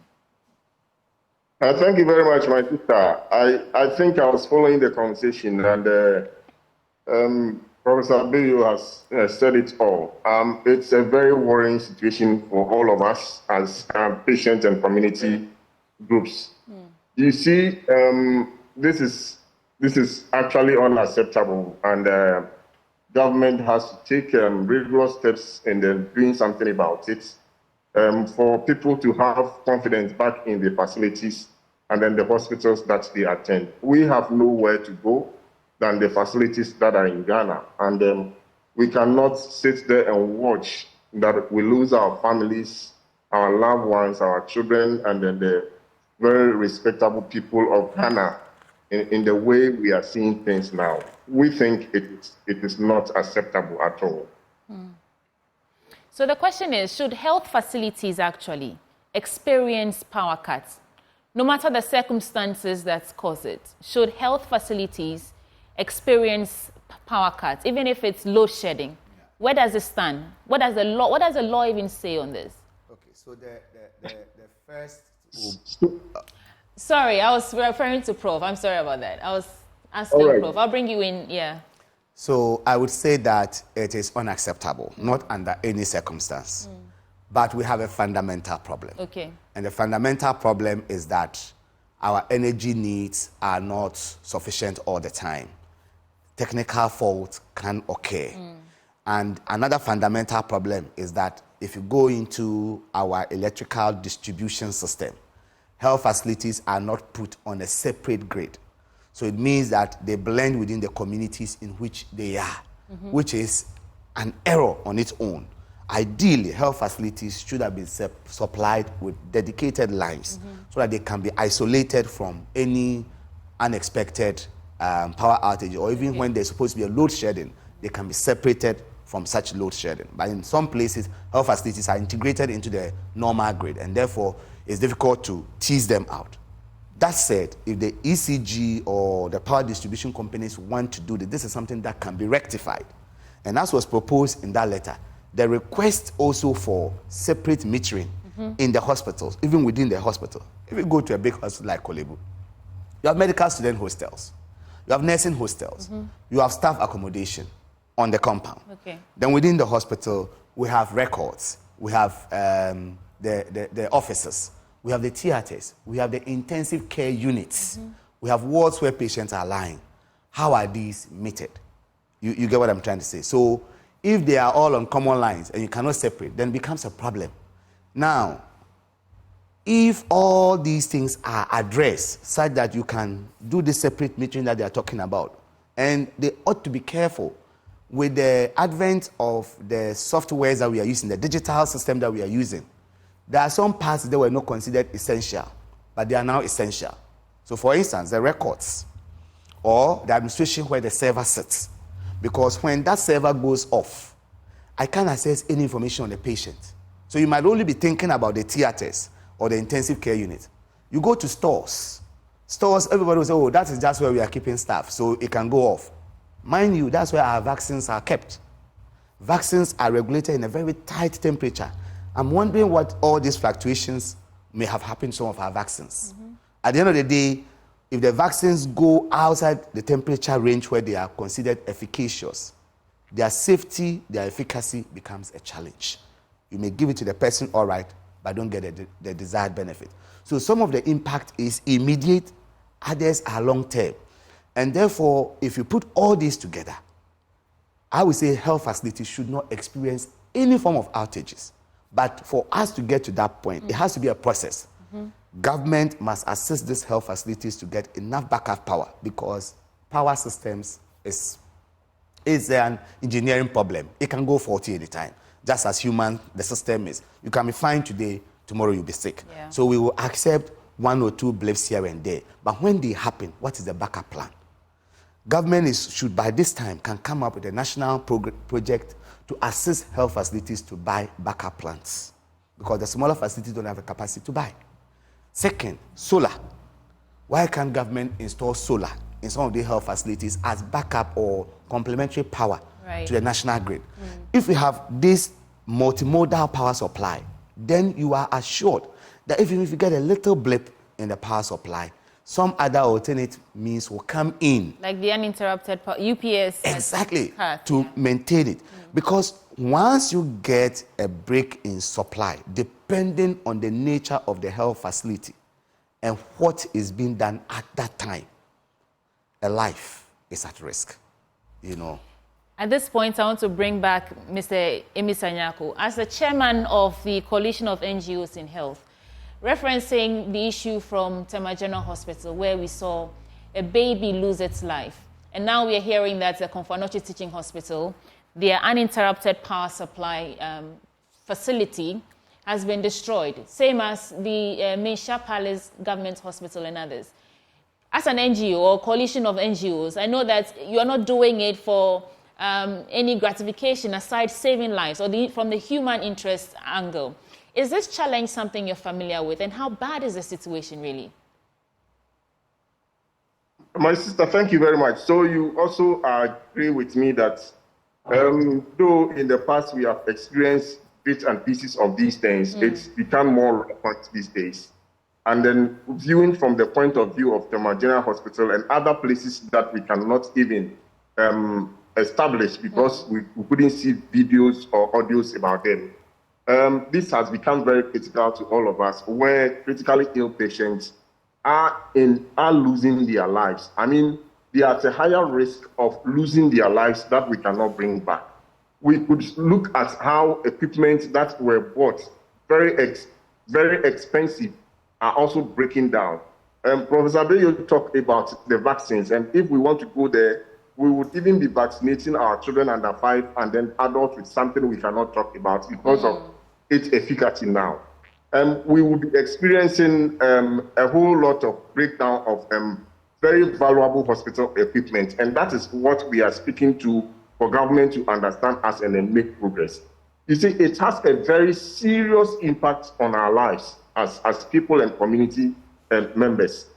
Everybody in one time or the other in Ghana will become a patient. Probably for now, if you don't know that you are sick, you see yourself as being healthy, so you will not get to what we are talking about. But let's speak to the issues that our wives will be going to the facilities, who are pregnant and goes through these major surgical operations, our old fathers who go through prostate operations and other things, breast cancer operations and major other operations will be experiencing what we are talking about. And some of them may even lose their lives in the process, but we might not be able to count them all unless somebody boldly comes out with a video or something that we want to talk about. This is the reasons why we say it is not acceptable. The hospitals are not supposed to be built the way we are looking at things, and especially the posture that ECG is taking in publishing the names of hospitals that are owing. If we are looking at it in the short term, we should rather be looking at how we can provide separate metering or billing systems for these facilities, where we could look at the theaters, the emergencies, the ICUs and others, put probably on a what we call the postpaid meters, and then the bungalows, the offices and other things are put on a prepaid schedule. And then they are properly regulated. I believe every district has its own power control systems, and they should be able to, lay that of the facilities of the major grade and supported with even additional plants, probably UPS and then solar, so that we are rather boosting the hospitals to be able to work 24/7 and provide better services for us, other than putting more pressure on the health worker. As the professor speaks, you heard him right. Somebody who is in the theater conducting a major operation, and then the family and his own colleagues are giving him pressure. Please hurry up, with the sense that he's losing the patient. And when this patient is lost and then they come out, the pressure is even going to be more and severe, coupled with other things by law. They will be doing audits and all that kind of thing, as if it is the fault of this person who was conducting the operation. So this is not something that we have to be joking with or playing along with. It is something that government has to really take serious and then look at what we could do about it moving forward. In a short term, probably we have to look at supporting the facilities with plants, and also look at how we could do their billing systems, the metering systems there to support them. But in a very long term, we should also be looking at if there is a need to bring out a tax that would pay for all facilities free. And we, the NGOs, were looking at it from our point of view that secondary schools, universities, basic schools, and even hospitals, all these social amenities that they are using, utility bills, water and electricity, should be free. Because every family, every clan, or every family, religious group, church or mosque or whatever would have a member in a hospital or a school. And at the end of the day, they are the same people who are paying taxes for Ghanaians to use, for Ghanaian government to use in developing our country. So why can't we, in the long term, look at how we could make these things free so that they would have the peace of mind to, take care of us, our wives, our children, and all the people, our elderly, and then the other communities. So we live in Ghana freely and happily. It's actually a very worrying situation. ECG has to look at it well and come out again. Well, both you, Mr. Nyako, and Professor Bayu mentioned solar. Yeah. And in the story you told about being in surgery and nearly losing a life, if that had been the case, if you had lost a life, you would have said that because of that power outage, you were unable to deliver on your job, right? Yeah. So now let's talk about this culture of silence and the way that some health facilities are refusing to state the thing as it is. Again, I'm referencing the Tema General Hospital. Yeah. What do you think accounts for that level of secrecy, or what do they have to hide? If indeed there was a power outage that caused the loss of a life, what are the repercussions for coming out clearly to say that indeed there was light off, which caused us to lose a life, Professor Bayu? Well, without going into the facts of the Tema General Hospital, because I'm not abreast with all the facts, I do have. So it's if. Yeah. If they came out to say that this is. So, but to say that I have read their statement, and I can understand their difficulty, but that doesn't explain away a life. We do not know if that life was lost necessarily because of that. But when I read that it took 2 hours to re-establish connection, I just told myself, anybody medically inclined reading this will know that depending on the situation. And I think that they were honest there by putting that 2 hours in there. They were honest, but that tells the difficulty of the situation. Assuming that somebody... It's 2 hours, not a long... That's where I'm coming to. For them to put it there, knowing the consequences, it means that is the honest truth they have spoken. Okay. Because assuming that someone was on life support, or a baby was on a ventilator, or a CPAP, and the power is off for 2 hours, and that machine does not have an internal battery, or its internal battery also breaks down. Now, what it means is that somebody has to physically breathe, literally, for that child for 2 hours. And we do that by what we call bagging.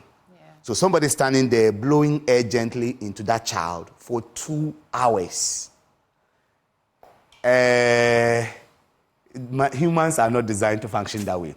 So it will mean that people have to do that in tense. So someone may do it for some 10 minutes, someone else come and do it for some 10 minutes, and then all of that. So, well, that's what I'm saying. I don't know the facts, but 2 hours is a pretty long time for anything to happen. But to answer your question straightforward, by our training, health workers are trained to be very honest, speak the truth, and auditing processes will go through in all of this. What is regulated, however, is how we communicate to the external world. Because, and I think that is just normal for all institutions to have their protocols. In multimedia here, if there is an incident, you have an authorized person that can speak to the press or speak to the matter. You don't expect any worker to get up and speak on what is happening. So when things happen like this, we want to hear from the official communication channel. So it's unacceptable for individuals, workers to take a phone and make a recording and post it on social media or just speak to the matter, because there are official communication lines. But no professional, properly so trained, is going to lie on this, because one of our fundamental ethical principles is not to tell a lie. And so you expect that the full truth will be there. All the documentations will be there. No one will change the documentation because this has happened, because auditing will take place and everything will be clear.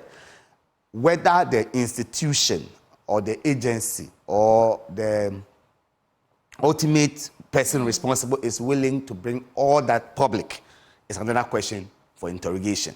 But I do not think that any health worker under that circumstance is going to lie. You understand? So putting it straight, it may be the communication people, those managing the system, that may be trying to manage the information and all of that. But you also know that when we communicate, you also want to make sure that you don't inspire fear, anxiety, and all of that. You also don't want to let people lose trust in the system. But honesty is critical. And for me, for them putting out that they struggle for 2 hours, I'm just imagining in other sectors of even the hospital.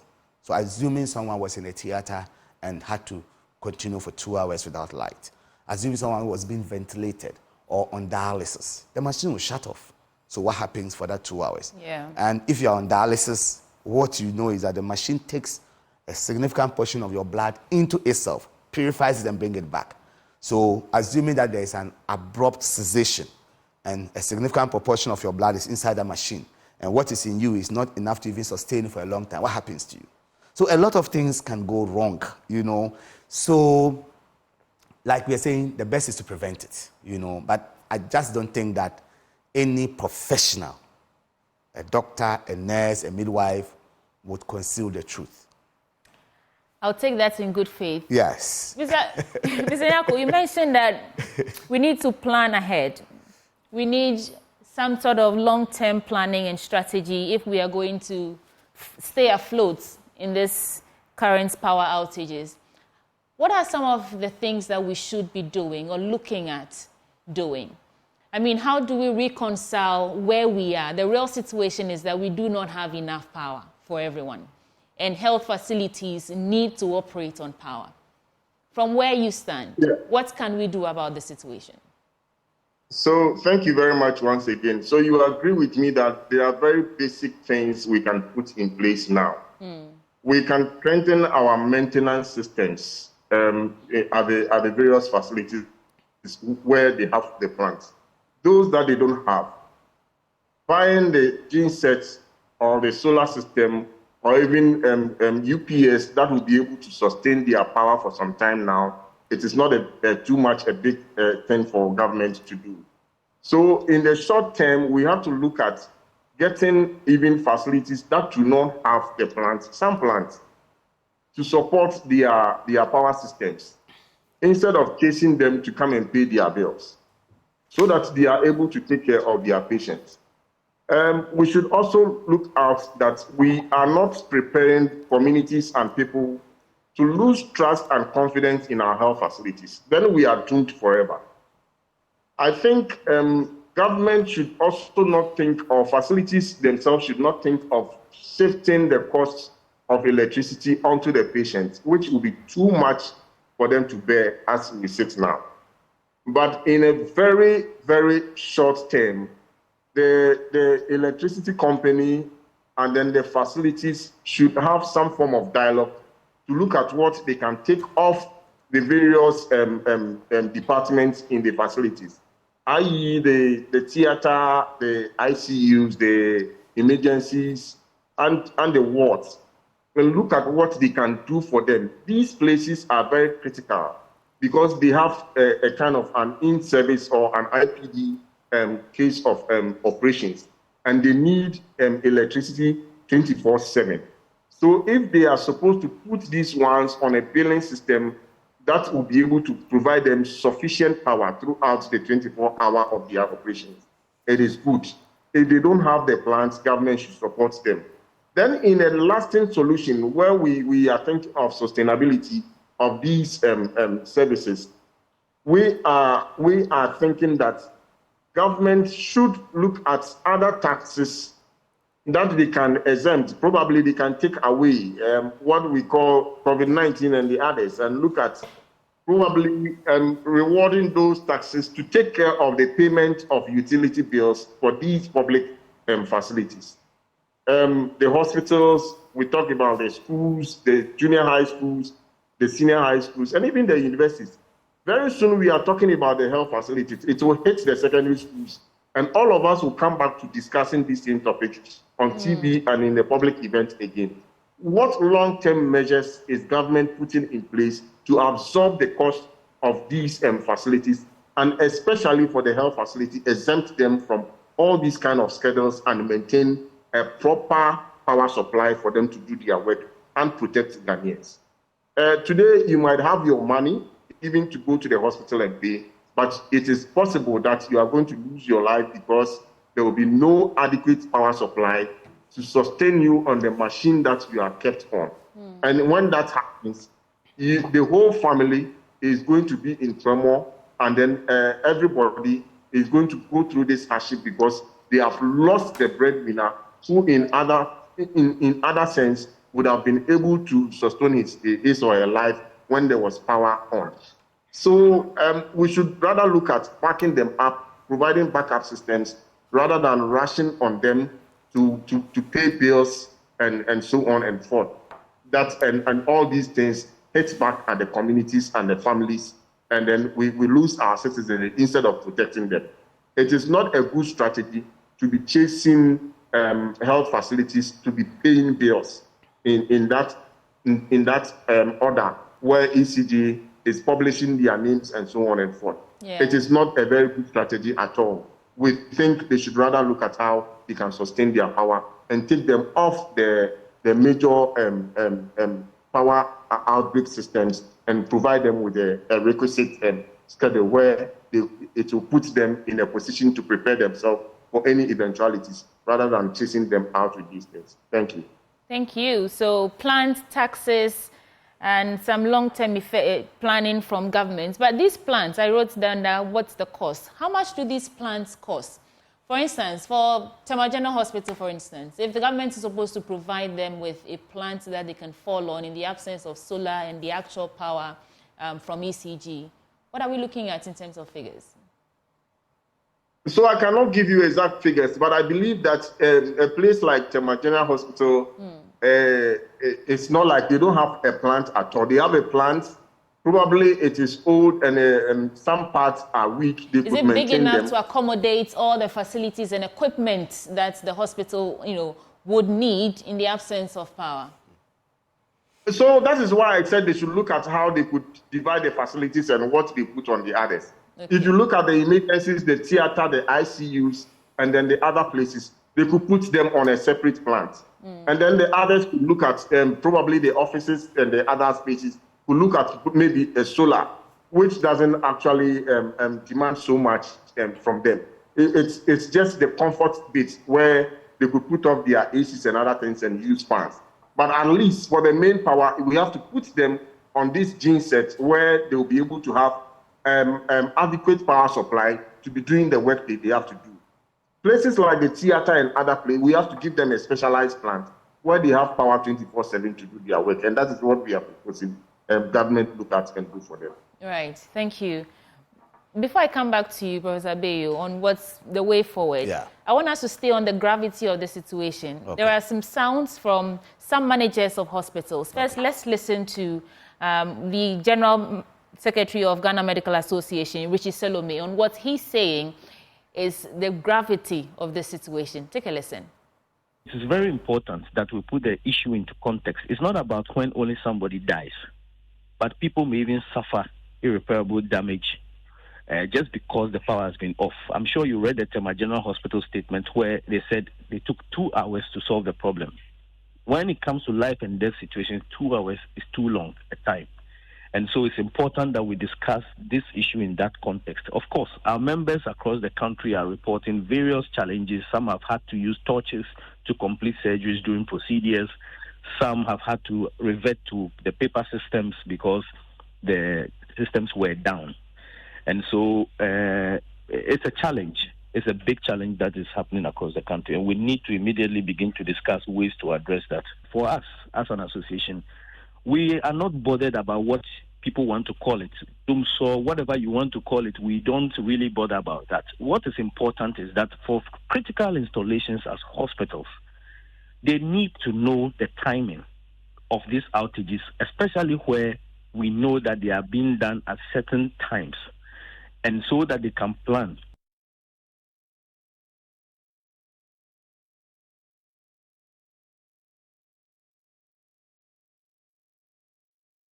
Right. Another sound from Dr. Swapenyo, who is also the general manager at Bridge Hospital. Take a listen. We'll be back.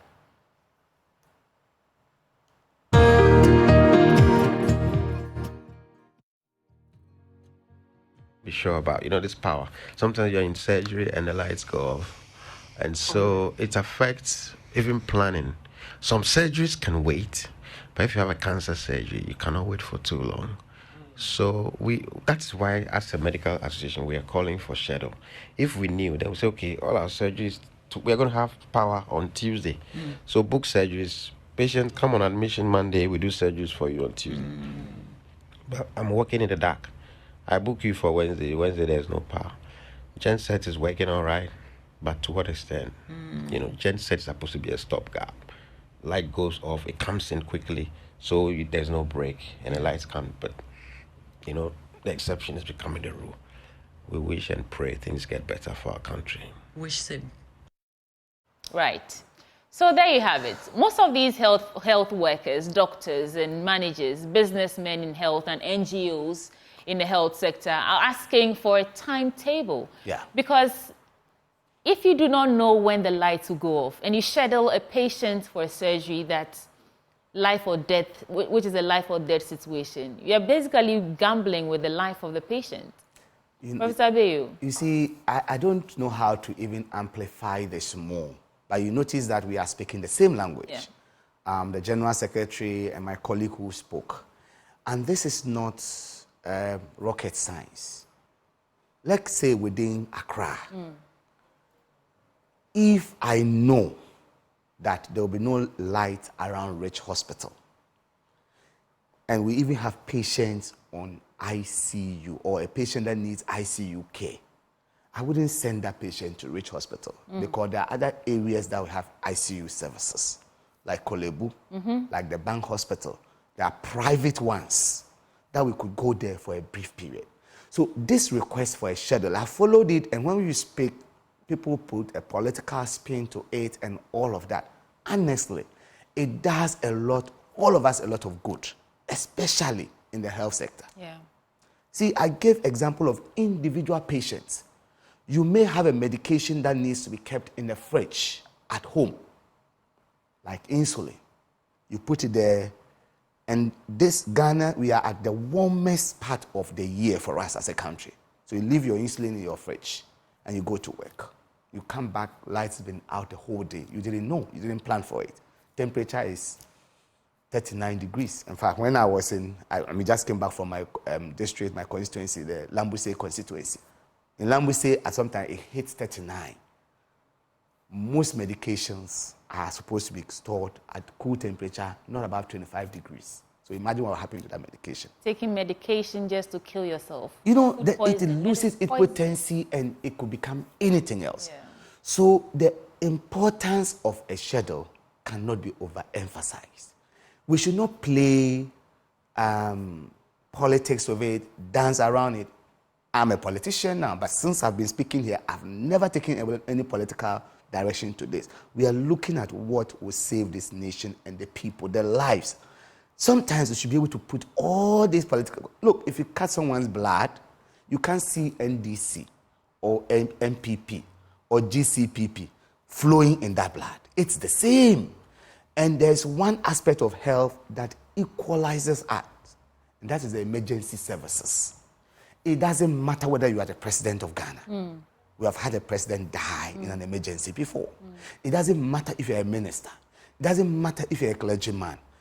All of us are at equal risk when it comes to the emergency, because when you collapse here, you don't determine where people take you. The people around you determine where they will take you. Yeah.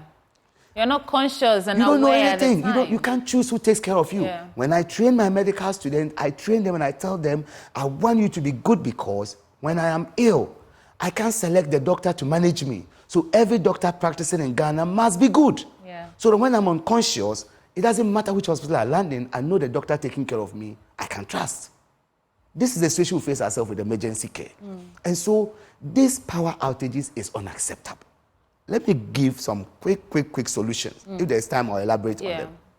First is that fundamentally, government must recognize that the hospitals cannot pay these bills. Some are ancestral bills accumulated by government. Government was supposed to have paid these bills over the years. They have not paid.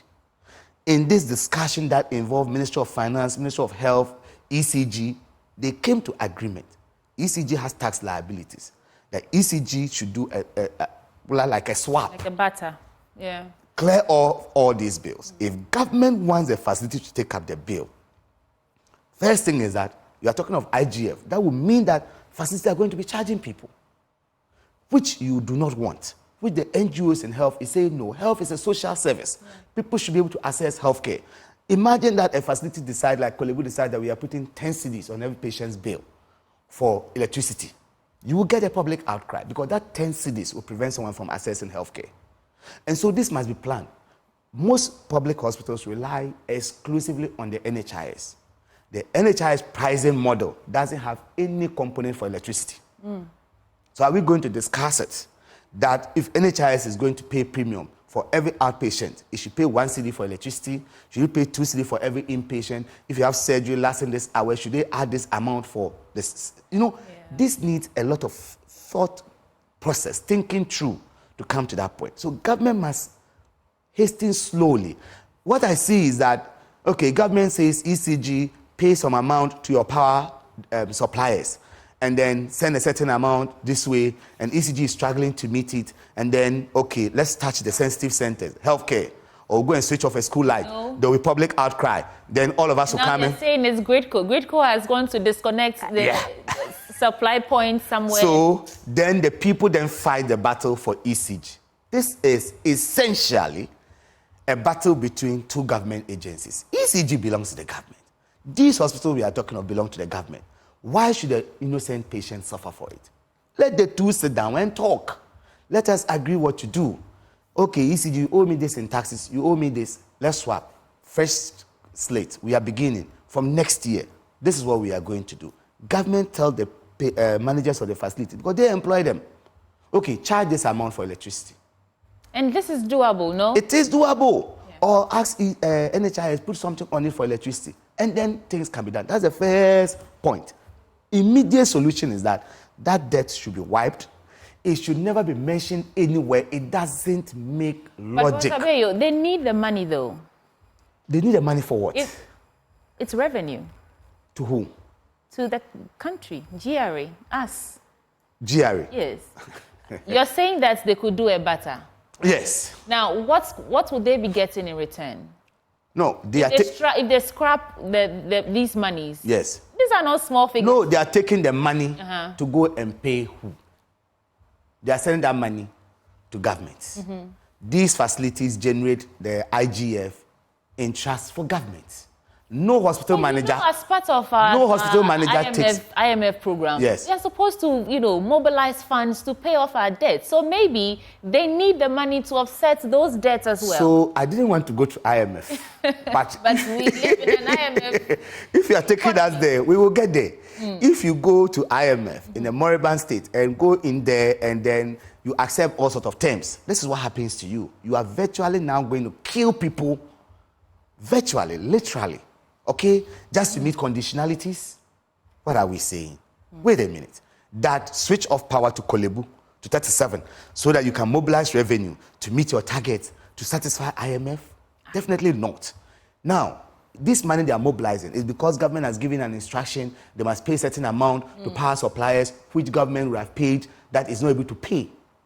Right? And therefore they say ECG to bring it and then pay. Right. Is that the only means by which we can make this money? Time is not on our side. So my conclusion of it then is that, look, that exchange should happen. They should wipe off all the old bills. No one should be surcharged to pay for this. Government should find creative ways. Look, we are still collecting COVID-19 levy. What are we using it for? It cannot be used for something like this. Now, the other thing is this metering we talked about, which my colleague, Mr. Nyako, also alluded to. Within the facilities, there are institutions, educational institutions, other non-essential institutions there, but we know the vital centers. Yeah. Can we guarantee supply to these areas? The backup plants, they don't come cheap. And so some facilities need help. NHIS is in arrears of facilities. How can they buy them? Government can go as a big purchaser, negotiate very good terms, and supply these into the facilities. And it will be a backup. Government can go, look, even private companies like Stanchart is doing a solar installation package for corporate individuals. You can take and pay in bits. I imagine government is the one leading this. We have so much sun. I can give solar to all health facilities in Ghana immediately up to this capacity and give them 3 years to pay. Which bank will not guarantee this? Which bank will not go for this? Please hold for me. I'll come back for your final thoughts. I saw Mr. Nyako nodding his head. Mr. Nyako, how do you react to first the sound from the managers from these hospitals? And you can wrap it up for me with your final thoughts. Yes, thank you very much once again. In fact, when Professor Bayo speaks, it's so touching that I feel like he's talking like a civil society person. Yeah, you were really nodding. Just like me. But he's really speaking to the issues like a social service, you understand? And those are what we are all looking out for. If we want to say use the debt that the facilities are owing as a yardstick to punish them or whatever before we give them power, that is not the best way. If we want people to die at the expense of the debt they are owing, the fastest way to do that is rather pull the trigger and get them shot. They will die faster. But we don't have to make them go through these pains, pain over pain, pain on family, pain on everybody before they even die, even pain on the service provider. So what I'm saying is not until somebody gets there in an emergency situation, we can continue to live and think the way we are thinking and go ahead. But definitely one day somebody will go there. And when the situation is the same, you will feel it the way all of us are saying it. Government should wipe off this debt. I mean, there's no debt on the health facilities. Every money that is being accrued is going back to government. And you are taking it from your people, and the people are suffering. So can't you absorb these things and then make them free so that they receive the health care that they need? This is what we are talking about. And I don't think it is too much for government to do. Maybe you in the you NGOs and other social entities can force the hands of government. But Mr. Nyako, please wrap it up for me in about 30 seconds. We don't have time. So thank you for the opportunity. I think this whole issue that we are discussing, government should come back to look at it. Yeah. The electricity company should reason up with us and then get to know that these particular services has to do with losing people's lives. And when one soul is lost, we cannot replenish it. We cannot bring it back. And for that reason, we have to look at how we can all put energies together and help the health facilities sustain their energy and their power in operating at the facilities that they are. Government should support them so that we all live healthy and then we continue to live better as Ghanaians and families become very happy. Thank you very much. Thank you so much, Mr. Nyako. Professor Bayo. Yes. How are you wrapping this conversation up? The summary I would just say is that we should use a common sense approach. No life, we cannot value a life. The person we are losing, that baby we lost, we do not know if that baby is going to be the person who is going to bring some innovation that saves the whole nation. We cannot tell the productivity level of people. So no life should be lost from a preventable cause like power outage. As long as it can be done, let's supply the power. ECG should come up with a schedule for people to know, because the health facilities are embedded in communities and they can tell from the schedule when they are likely to go off. and plan, so they don't put elective surgeries and procedures on that day. They can do other things, like run an outpatient clinic, but don't operate on the day where they are going to go off. That schedule is paramount. The prerequisite for this draconian thing has not been fulfilled, which is that separate metering must be done, backup power system should be done, all bills must be paid, and new financing models should be provided before you can go to the point that you have been given the way to generate this money. You have not generated it, and therefore I'm taking off your power. Even then, go and take off the power at the residence of the hospital CEO, not the theater. Go and take off his office, not the theater. And that can happen when we have this differential metering. So I just want to appeal, and for the ECG in particular, I just want to let them know. I mean, I have been a union leader before, and I can sense what they are doing. You need something from your father. You cannot get it from your father. So you go and attack your little brother. So your father comes in and says, "Why are you doing to your little brother?" Or your other brothers scream, and then they get the attention of your father. Please be bold. Face the government. Tell them what it is. And I think this is the time we need leadership. I would be happy as an ECG MD to say that this is my load schedule plan. This is what it is. If you want to fire me, fire me. This ECG boss has done so well, and a lot of us had a lot of admiration for him in the delivery of how the innovations he had brought in. He should not end his tenure this way, by just succumbing to this kind of pressure, saying there's no load shedding when we can feel it that there's a load shedding. And he should be mindful that there are health facilities within these places. And the next life, you can't tell, maybe too precious. Every life is precious. So we should not lose lives just because of this. I think that would be my final summary. Well, there you have it. Thank you so much. What the little I have to add is that just like every little drop of water makes the mighty ocean, there is no government without people, and there's no country without the people. So every life in this country matters. It's time that the government puts aside their political aspirations and stop impoverishing this country and actually have the people at heart, because you are because we are. Exactly. Please help us. My guest for this conversation was Bright Emisanyako, who is National Chairman, Coalition of NGOs in Health. Thank you so much for joining us. And I was also joined in the studio by Professor Titus Bayu. Professor Titus Bayu, thank you so much for joining us for this conversation. Thank you for having It's a wrap for the first belt of the big stories, and there's still more to come. Please stay with us. I'll be back shortly.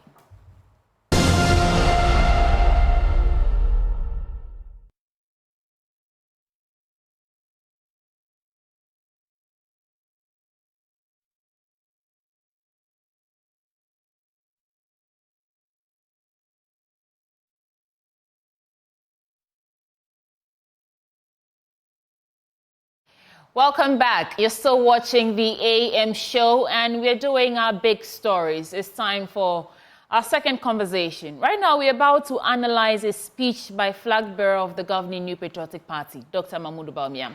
At a mini rally in Impraiso in the Eastern region, he said the following things. That one, unlike Mahama, who wants a honeymoon after being elected, he won't ask for such a period. Two, national service will no longer be mandatory. If you complete school and you get a job, go for it. You don't need national service. Three, his government will establish a minerals development bank for small-scale miners.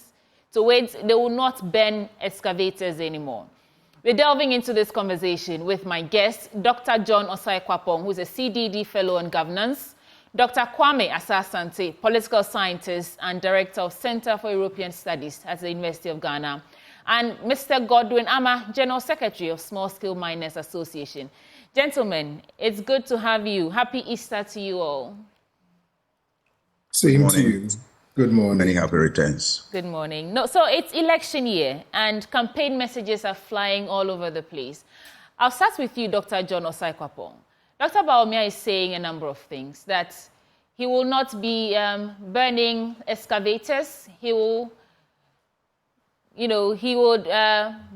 bring up the Mineral Development Bank, among others. What is your initial thoughts on all these promises that Dr. Bawumia has been making in the Eastern region?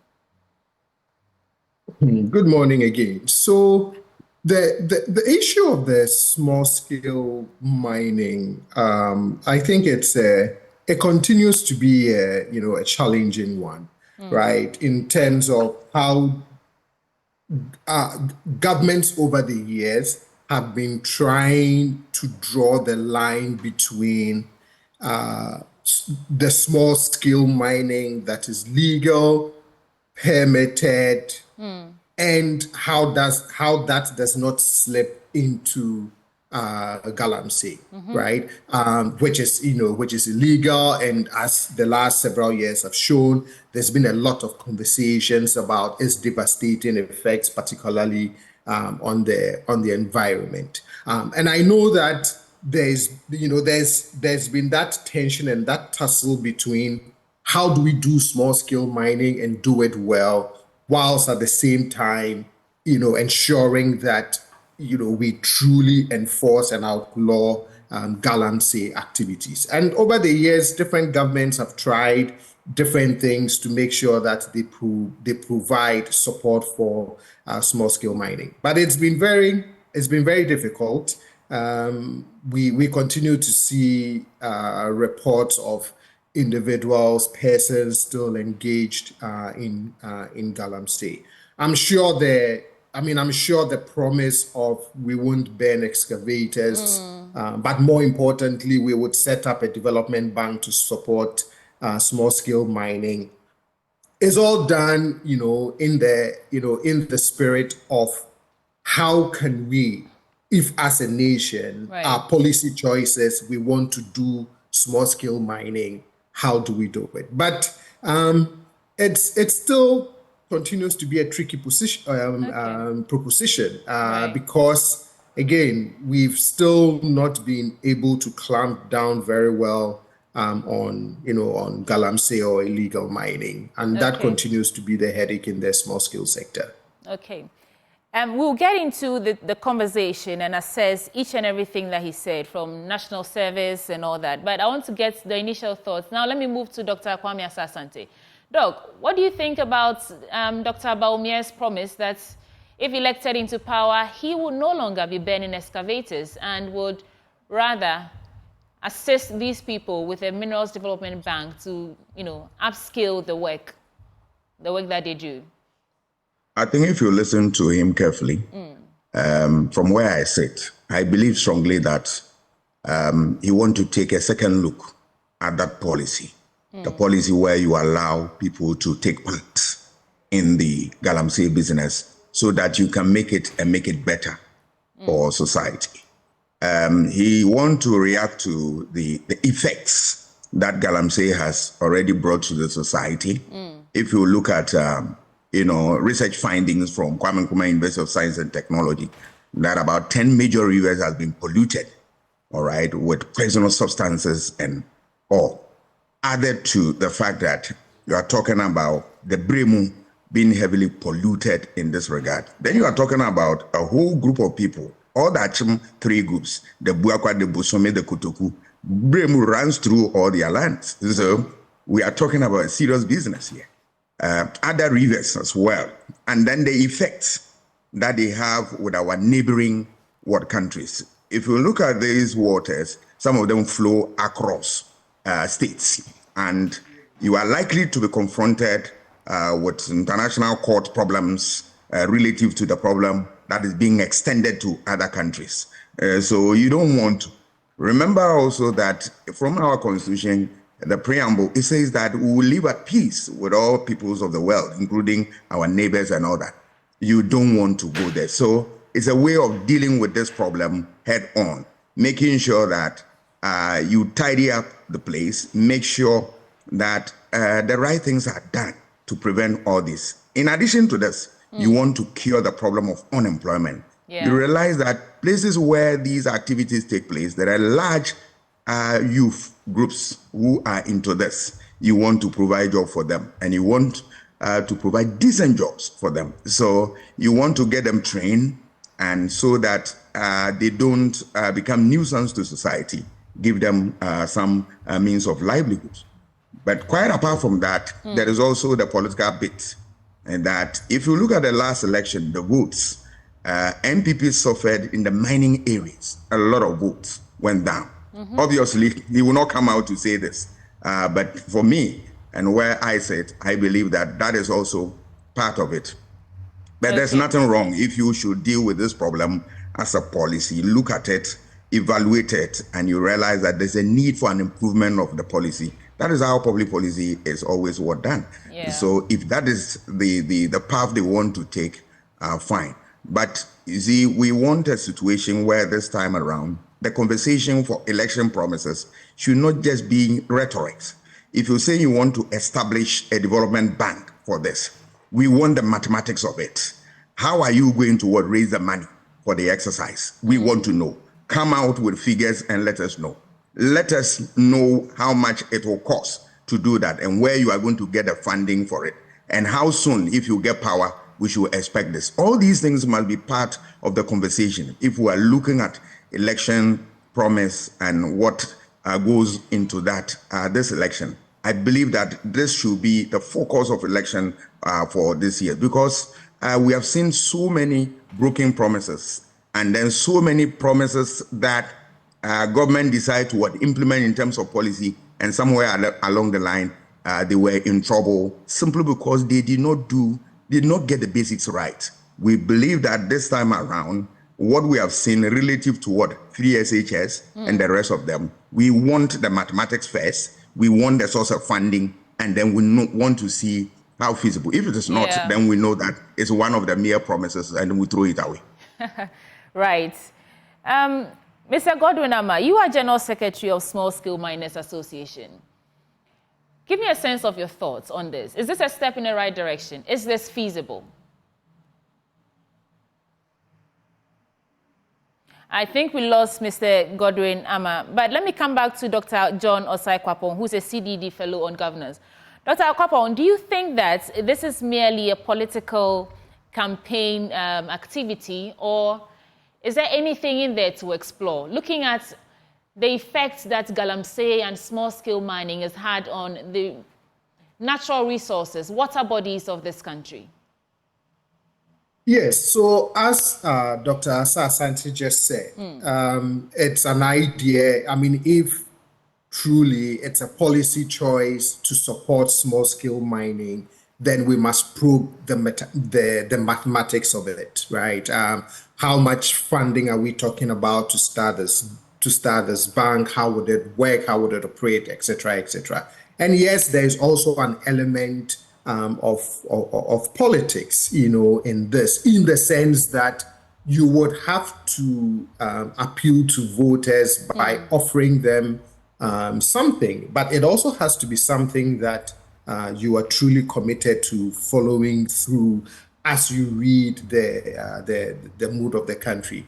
As I mentioned previously, for me, my concern continues to be how we make sure that if really we want to do small-scale mining, how do we do it in a way that it doesn't slip into galamsey, but most importantly, also ensuring that it doesn't have the kind of devastating effects it's been having on the environment, because that is where it's the environmental effects in particular. That is where the small-scale mining sector has come under very strong scrutiny, and trying to make that distinction between proper legal small-scale mining and what we've come to know as galamsey continues to be a struggle for policymakers. I mean, I'm sure intel that they're picking from the ground, and as Dr. Asah-Asante said, that if you look at particularly the 2020 elections, I've heard conversations, I've read things that have pointed to the fact that the ruling party did suffer some political losses as a result of the issue of galamsey and the position they took when they came into office in terms of banning small-scale mining and then trying to put things in place before reopening the sector. So it would be, like I said, it would be very interesting just to see the Vice President flesh this out a little bit more and then address how that would not encourage galamsey. For me, that would be very, very important. Well, I was just looking at the speech again, and let me differentiate that excavators are not really seized from small-scale miners. It's seized from galamseyers. So these are illegal miners who are disrupting resources. So if he's seizing excavators, then he's specifically talking, if he's talking about seized excavators, he's specifically talking to galamseyers, illegal miners. With that in mind, do you still maintain that it's just the feasibility that needs to be probed, or is this promise in its own just a flaw? I wouldn't necessarily say it's a flaw, because over the years too, we've been, playing around with a number of policy ideas on even how you can transition the quote-unquote illegal galamsey business into properly regulated, well-governed, small-scale mining or artisanal mining. So that is the other. If you think about the, him saying that, the whole thing about we won't burn excavators, etc., etc. There are a lot of ideas that have been thrown around over the years in terms of, okay, if we can't stop galamsey, then how do we regularize it and do it in such a way that it is not harmful? But for me, beyond just the provision of the financial support via a mining development bank, that cannot be just, you can't approach this in sort of a one-dimensional way, right? In addition to the financial support, how are you going to put in a very strong regulatory regime that can be enforced to ensure that if government is going to provide you with support, in exchange for that, you don't engage in behaviors, conduct, and activities that harm the environment, that pollutes our waters, et cetera, et cetera. And I would be very interested in seeing, the entire blueprint of what the Vice President is thinking about in terms of addressing this issue in the sector. Right. Dr. Kwame Asante, you mentioned that the policy in itself does not seem too far-fetched. It's, the feasibility of it. What would we be probing then when it comes to assessing how feasible this project is?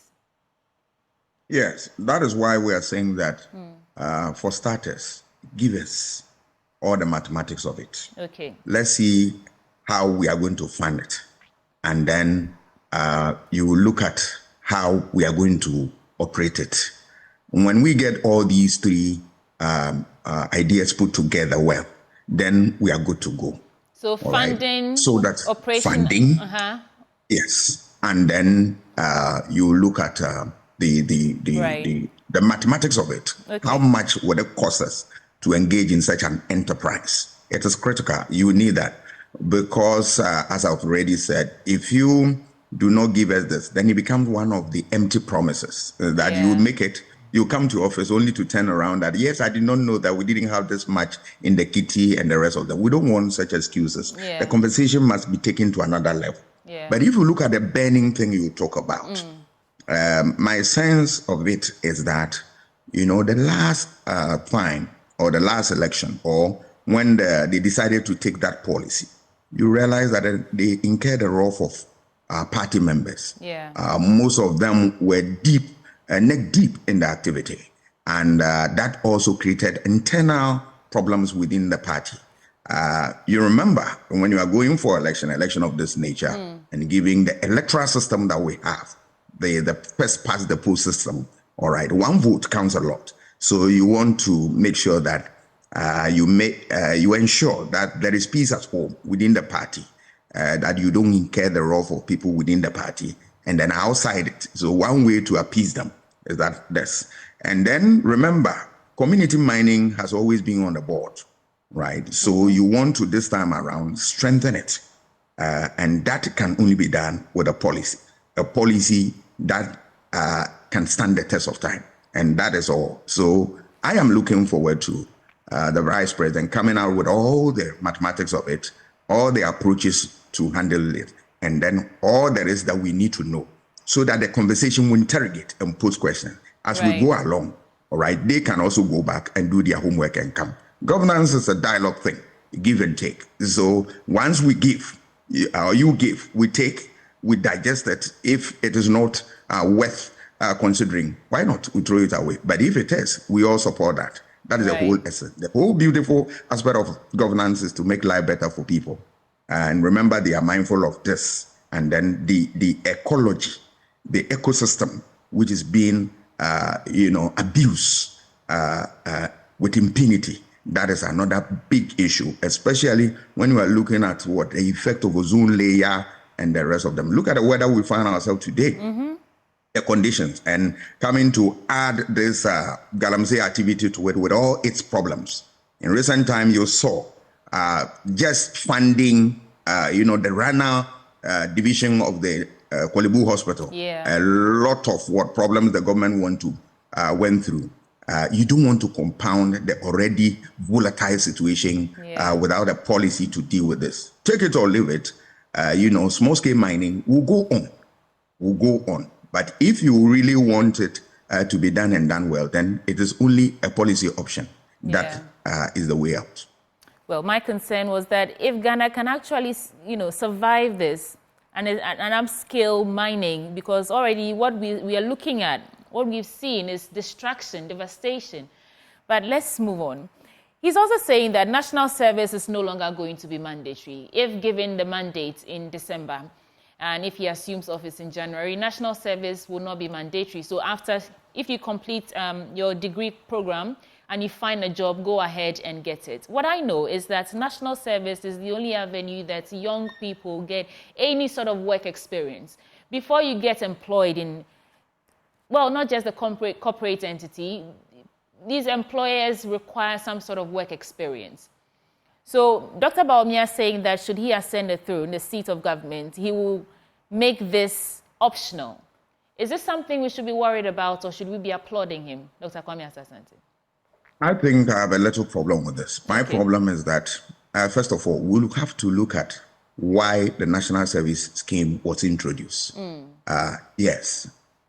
You realize that it was a measure, apart from everything, to make sure that there are certain places of this country where human resources in terms of teachers and the rest were completely inadequate. So they wanted to develop that so that they can also support the process to make life easier for everybody. That is one of the main reasons. Then apart from also the fact that you are also in a position to give people opportunity to be exposed to public work and then also have some experience. Over the years, I have been wondering why government would not institute a program where people who are in school will go through some sort of orientation. It is not. You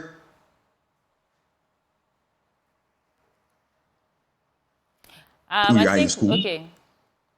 You are in school. Every 3 months, when you are on recess, you go to a ministry, even if it's 1 month, for national service. You go get training, and then at the end of the day, whoever is your supervisor will give you an acknowledgement, something to be proud about. Then you continue for your 8 semesters. By the time you finish, remember, you have not only gathered experience, but you have also built capacity. And then if you are worth your salt, you can be considered for a job. I am speaking from the point of view of experience. I, after University of Ghana, attended Ghana Institute of Journalism. And in the journalism program, you go through 1 year of thought course and then 6 months of internship, each month from one media house to the other. Look, the whole idea was to get skills and then get employment. Because after reading 50 applications after University of Ghana, I didn't find a job in 1998. So when I went to School of Journalism, got some skills.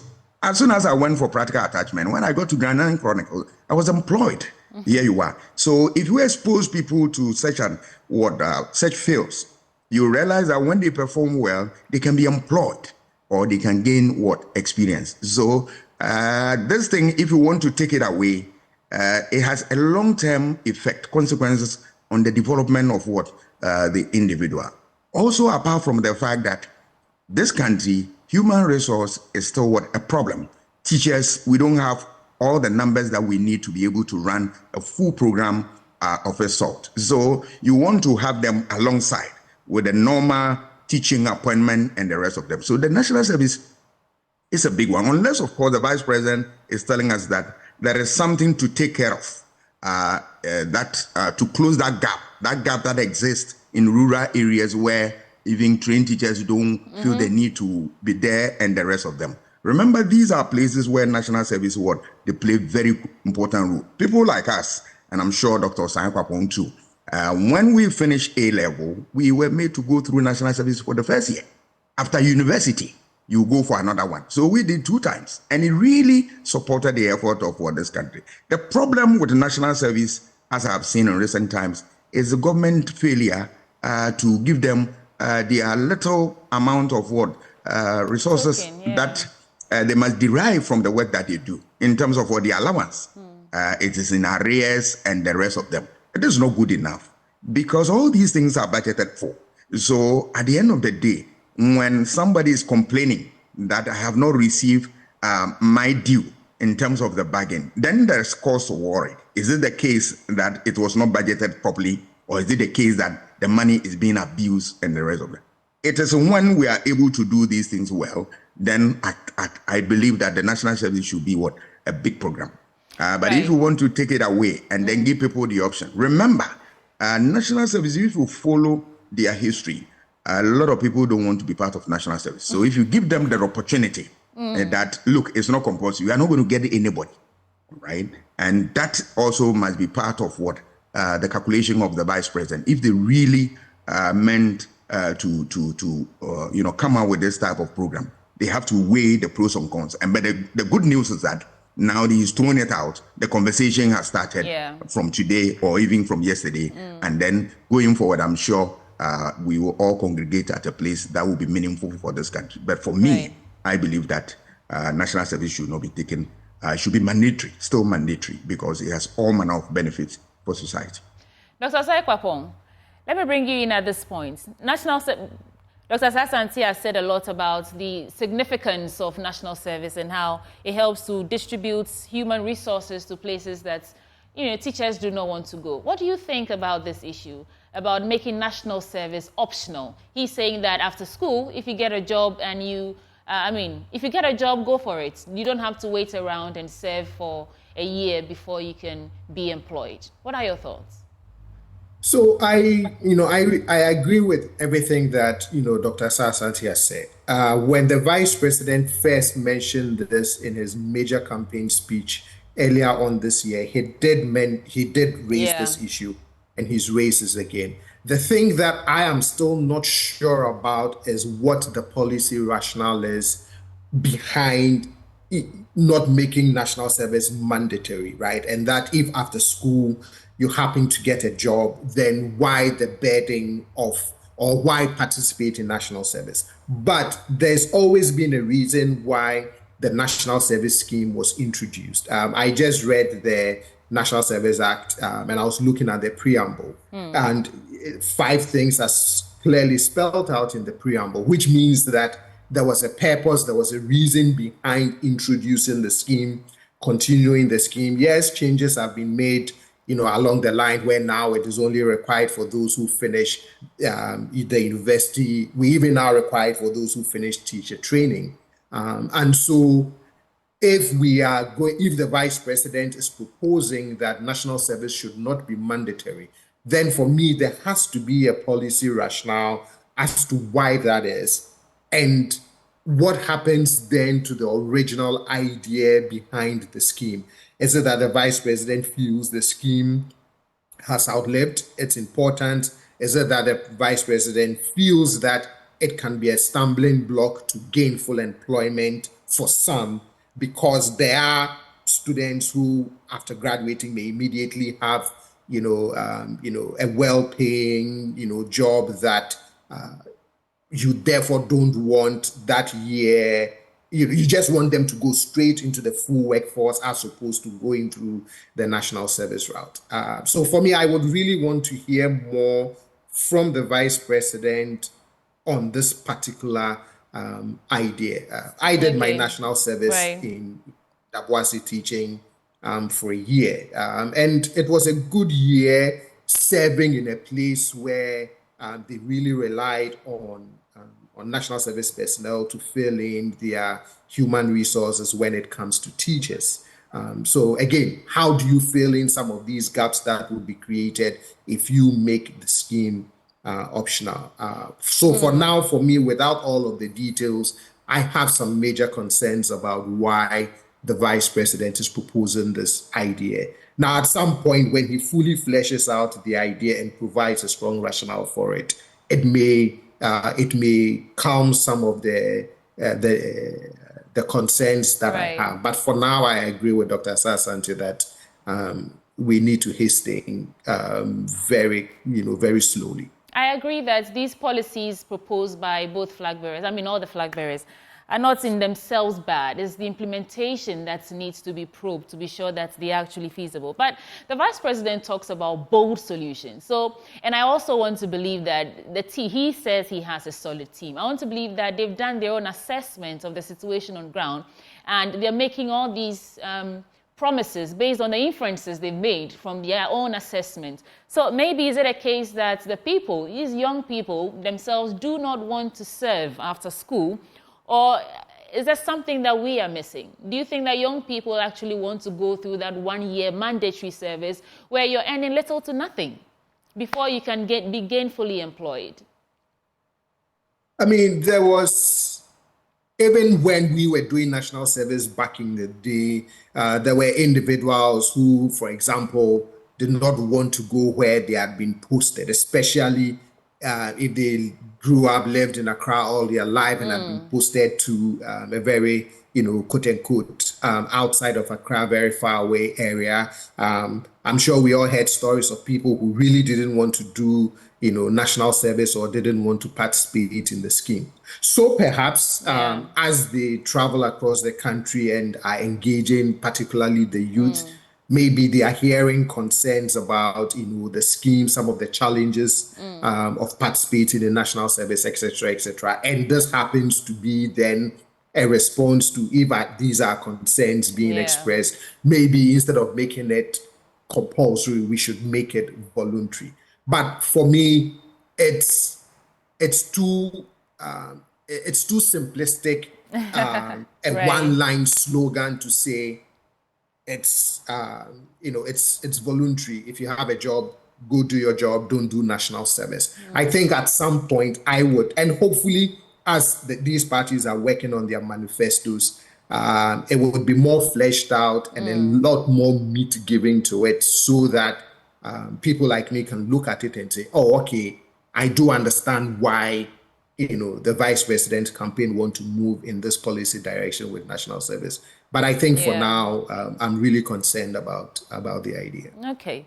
So he also goes on to say, unlike Mahama, who wants a honeymoon period after being elected, he won't come back again. So he won't mind you. These are his words. Quote, as for me, I will come back in 2028. So I would ensure I do my best for you all. We are going door to door, house to house to campaign to bring victory. It is possible. We are going to break the 8. So Dr. Mahumbundu Bawumia is saying that he will come back again in 2028 after these elections. And so whichever direction Ghanaians choose to go during this election, we should bear in mind that Mahama can only serve one more term. How would you respond to that? These are the reasons he's proposing these promises, these campaign policies, that he will come again. So he's looking at things that in the long term, within 8 years, will help the country move forward compared to what Mahama is talking about for a honeymoon period and all that. Yes. If you look at the situation, for a politician, it is not wrong for him to make a statement like this. Okay. Of course, he can come out and say that I will not come back. Then that becomes very problematic. The issue of one term, people get it wrong, right? The Constitution doesn't give anybody 2 terms. No. Go through the Constitution. It only affords you an opportunity to serve 1 term. But because Mahama has served before, he can only go 1 more term as Mahama, right? Yes, okay. I'm coming to that. All right, go ahead. That the Constitution gives everybody, whether you are starting afresh or you are in government and you had to be booted out and you are coming, the Constitution gives you only one term. The other term is by dint of hard work that the good people of the country can decide that let's add one more to it. And so is the situation for a third term, if you like. So if somebody wants to make a statement that, yeah, you are coming only for one term, and for that reason, you are not a suitable material for the people, I find it difficult to accept that argument because the Constitution doesn't give anybody 2 terms. The point also must be made that if you talk about terms of office, it's not how long you stay in office, but how you maximize your resources, both human and material, to make life better for people. That is all that there is to it. We have seen government that have lasted for only 22 months, but their records are still there for the world to see. So we are saying that yes, just one term, if somebody is coming in for one term and he can do very well, even under that short period of time, it is far better than giving somebody, say, a decade and the person will not perform, right? So it's basically about performance. So whether you are going to continue and all that, because if you flip the coin, the other argument is what you and I don't want to hear and know. If you have an incompetent government which has lived for 2 terms and want to go for another, and would you want to still maintain that government? Obviously, the answer will be no. If you have a government that is doing well, term by term, you continue to prolong the tenure of that government. So the tenure is tied to your performance, and that is how we should look at the issue. Then the issue of that you want to come back and then he will do all the right things and all that. Fine.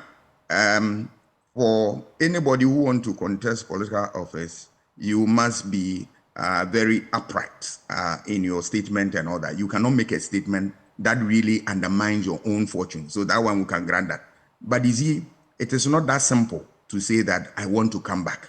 All right. What are the factors that will influence voter choice in this regard? Have you addressed them? One is the issue of the economy. The economy has over the years been the main factor where voters consider in voting for one party or another, because everything depends upon how healthy the economy is. If the economy is healthy, issue of unemployment, which is one of the indices for voter choices, will be addressed. If the economy improves, the issue of infrastructure development, which is an important consideration for voter choices, all right, will also be addressed. If the economy improves, issue of health, agriculture, and all that will be addressed.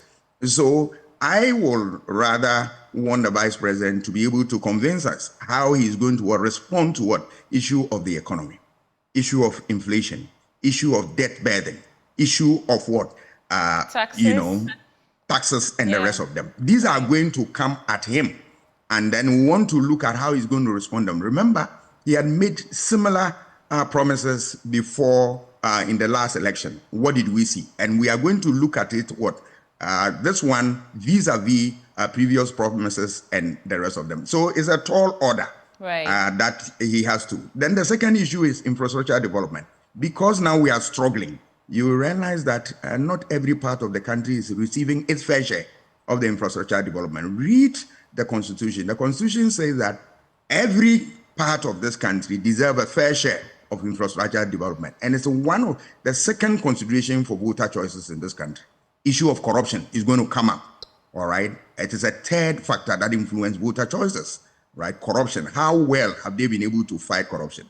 You hear a lot of rhetorics about we have done so much. There's no doubt that you put in measures, but Transparency International reports and Ghana integrity reports are there for us to see. And you realize that the government is losing the fight. It's losing the fight straight away. So that will come up. Issue of unemployment continue to grow with amazing rapidity. And the government seems to have no solution. If you look at unemployment tied to countries such as Chad, such as Cote d'Ivoire, Nigeria, you'll be amazed. And you ask yourself, what is happening to our country? Are we addressing the issue the way we ought to? we always want to find excuses. Yeah. This time around, nobody is going to give anybody a dog chance to go around and find excuse. We will confront you with the issues. If we are able to address them, then we go on. Look at the issue of power, energy. Yeah. We ourselves, we are struggling to increase productivity and all that. Today we are in a mess, and the government is not ready to accept that we are in that crisis, and then we need to find a way out. Governance is always guided by honesty. You proceed with honesty, so that whenever there's a problem, share with people. Problem shared is problem solved. People will be part of the solution, and at the end of the day, when such policy comes on attack, people will come to your aid and defend you. But if you want to hide it, all right, in governance, there's always reward and punishment. When they realize that you are not telling the truth, you receive the other side of the bargain, which is punishment. Right.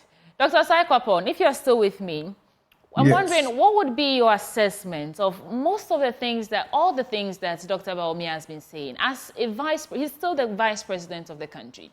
And in his campaign messages since he started campaigning and these bold solutions he's offering, he's talked about reducing taxes, he's talked about national service, he said a lot of things, galamseying among the rest. And the question is, why hasn't he been able to do all these things at this point yet? What will be your assessment of the campaign messages of Dr. Bawumia, especially in this election year? So, he's vice president, which means that ultimately he's not the one who calls, quote unquote, the policy shots. There are things that he can influence it. Precisely, he can influence it. As he himself said in his major campaign speech, he acknowledges being proud of the work that the EMT did, the advice they proffered, to cabinet and the president, etc., etc. But I've always said that, the dilemma or one of the challenges that Dr. Bawumia faces is that in crafting his message and campaigning for the presidency in 2024, he has to find a way of also reconciling that with a lot of the assertions that were made in 2016 and some of the challenges that have been experienced over the last 7 years. I did a 4-part series on his major campaign speech in which I highlighted, some of the good ideas that he's proposing, but also where he needs to fill in, gaps in, fully explaining them.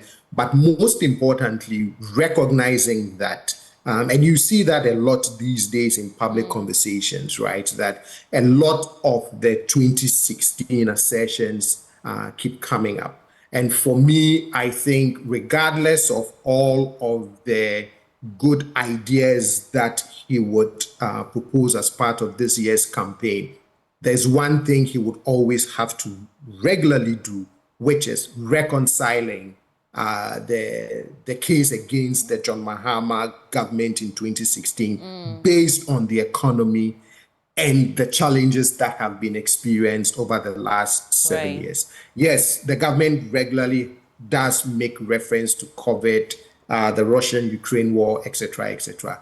If that is the explanation, it would have to be something that is regularly reiterated.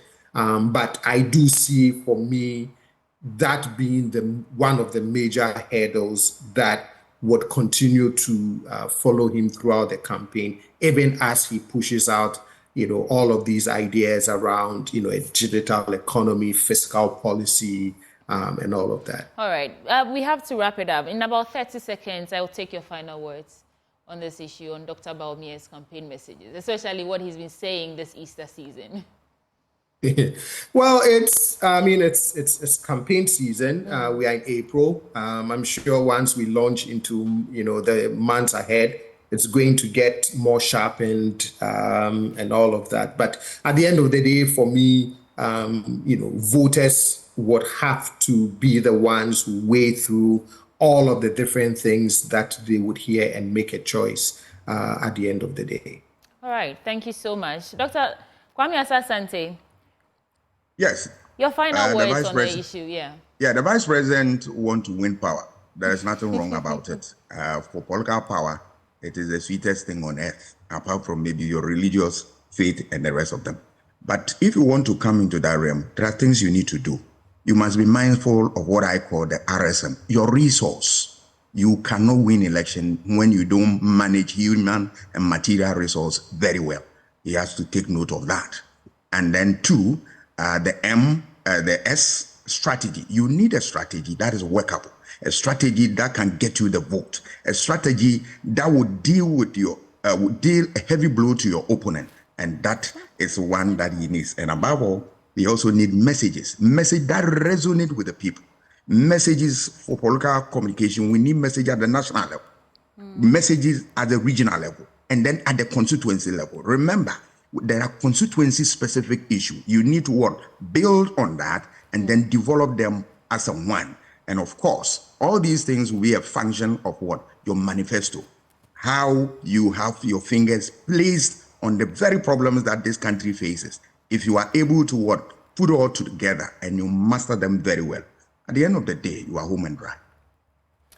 Thank you so much, Dr. Kwame Asante, who is the political scientist and director of Center for European Studies at the University of Ghana, and Dr. John Okwai-Sapon, CDD Fellow on Governance. We're just assessing Dr. Mahmoud Bawumia's messages this campaign, this Easter season, ahead of elections 2024. Gentlemen, it was an honor speaking with you. Thank you so much. Now, that's how we've wrapped up for this segment. We will take a break, but when we return, we'll hear from the Unemployed Veterinary Officers Coalition of Ghana, who is asking government to employ members who are still at home, despite being cleared for deployment. We'll be right back.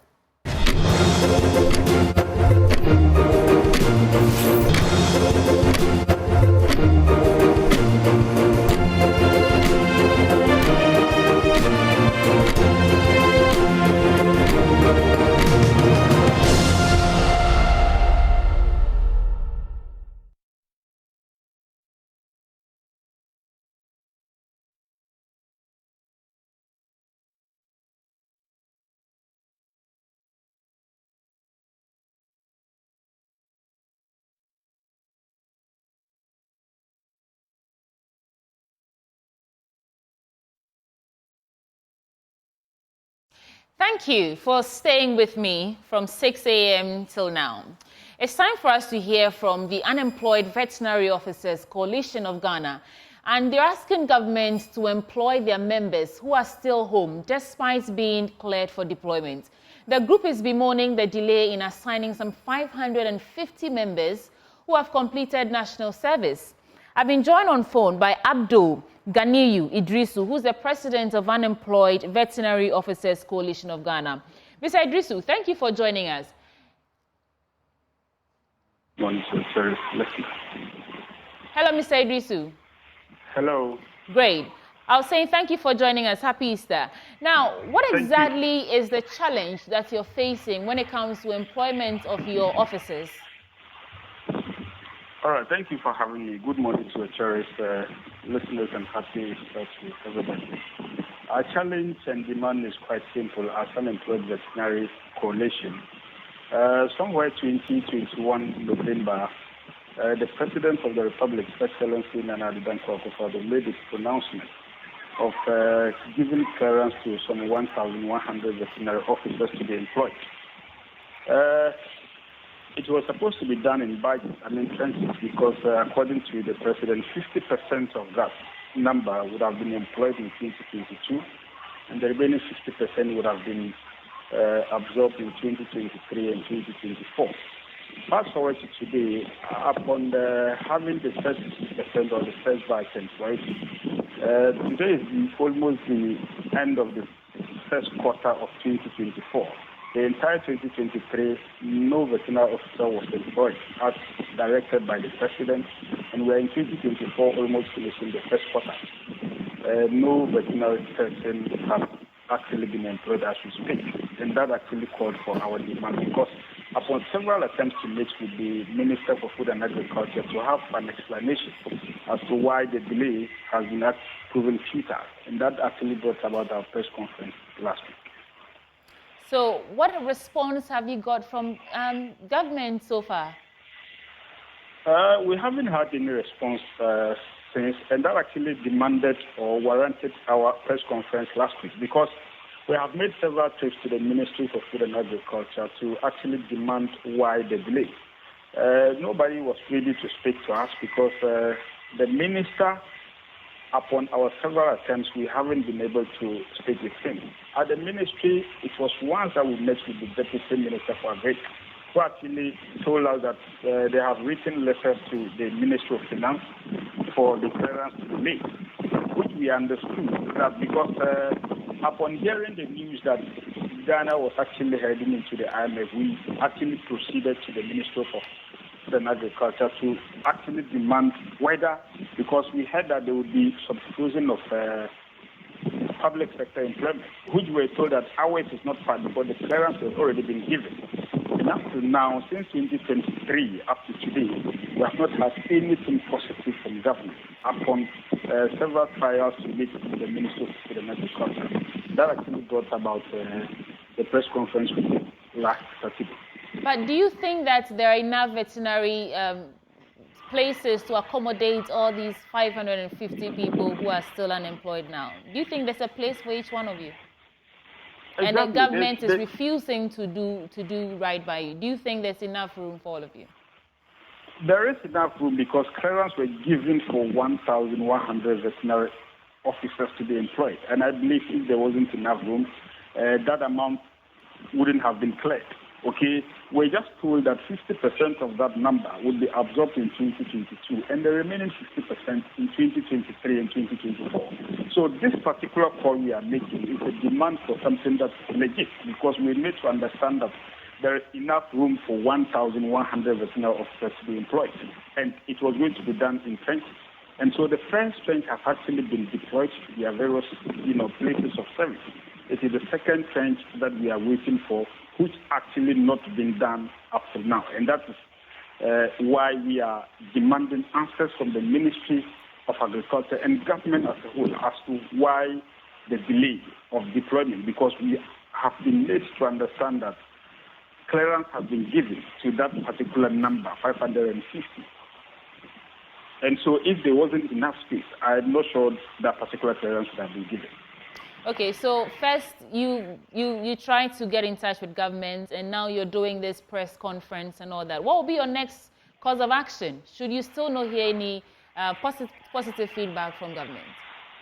Yes, I think during the press we made our next line of action clear, that if government is not heeding to our call, then it would warrant us to actually visit the premises of the Minister for Food and Agriculture to do a peaceful protest. Because it looks like we are being taken for granted. If a directive is given emanating from His Excellency the President for a number of people to be employed, and first batch of that particular number has been employed, it is only important that if there is going to be a delay, an explanation should be given to the victims of that particular sector. We have not been given any explanation whatsoever. And so upon our request or demand for that particular explanation, we are being denied access to have a meeting with the minister. And so if after this particular press conference, the government is not responding to us, then it will compel us to actually go to the Ministry for Food and Agriculture to actually demand for what rightfully belongs to us. Because we are made to believe that the clearance has been given. The next line of action is to deploy the people who have been cleared. Now, we are not hearing anything. Deployment is not being done. Our colleagues whom we're supposed to actually be deployed with are working for almost 2 years now, whilst we are still at home. Why the delay? And why is anybody not speaking to us? Because at some point, Honorable Minister for Food and Agriculture, made it clear during his vetting that he was coming to ensure that some over 1,000 veterinary officers will be employed. And up to now, in his recent media engagement, we hear him talk about planting for food and jobs. What happens to the rearing for food and jobs? That would have been the concern of the veterinary officer. Right. He hardly talks about that. And so we want him to give us a vivid explanation as to why the delay and when will the deployment be done. I mean, that is our simple and legit, request as of now. Well, Abdul, I really hope you get positive response from government, and I wish you all the best. Thank you very much. Thank you for joining us. Well, folks, this is how we're wrapping up for the AM show. But before we go, I want to give you a heads up. Someone might be up to some prank with you. Today is the first day of April. You know April's Fool's Day, between, I think it starts from morning till 12 o'clock. Someone just might prank you, so have your wits about you. My name is Sweetie Abochi, and it was my pleasure having you as our audience this morning. I'm back again with Benjamin Akaku tomorrow. Enjoy the rest of your morning. Bye.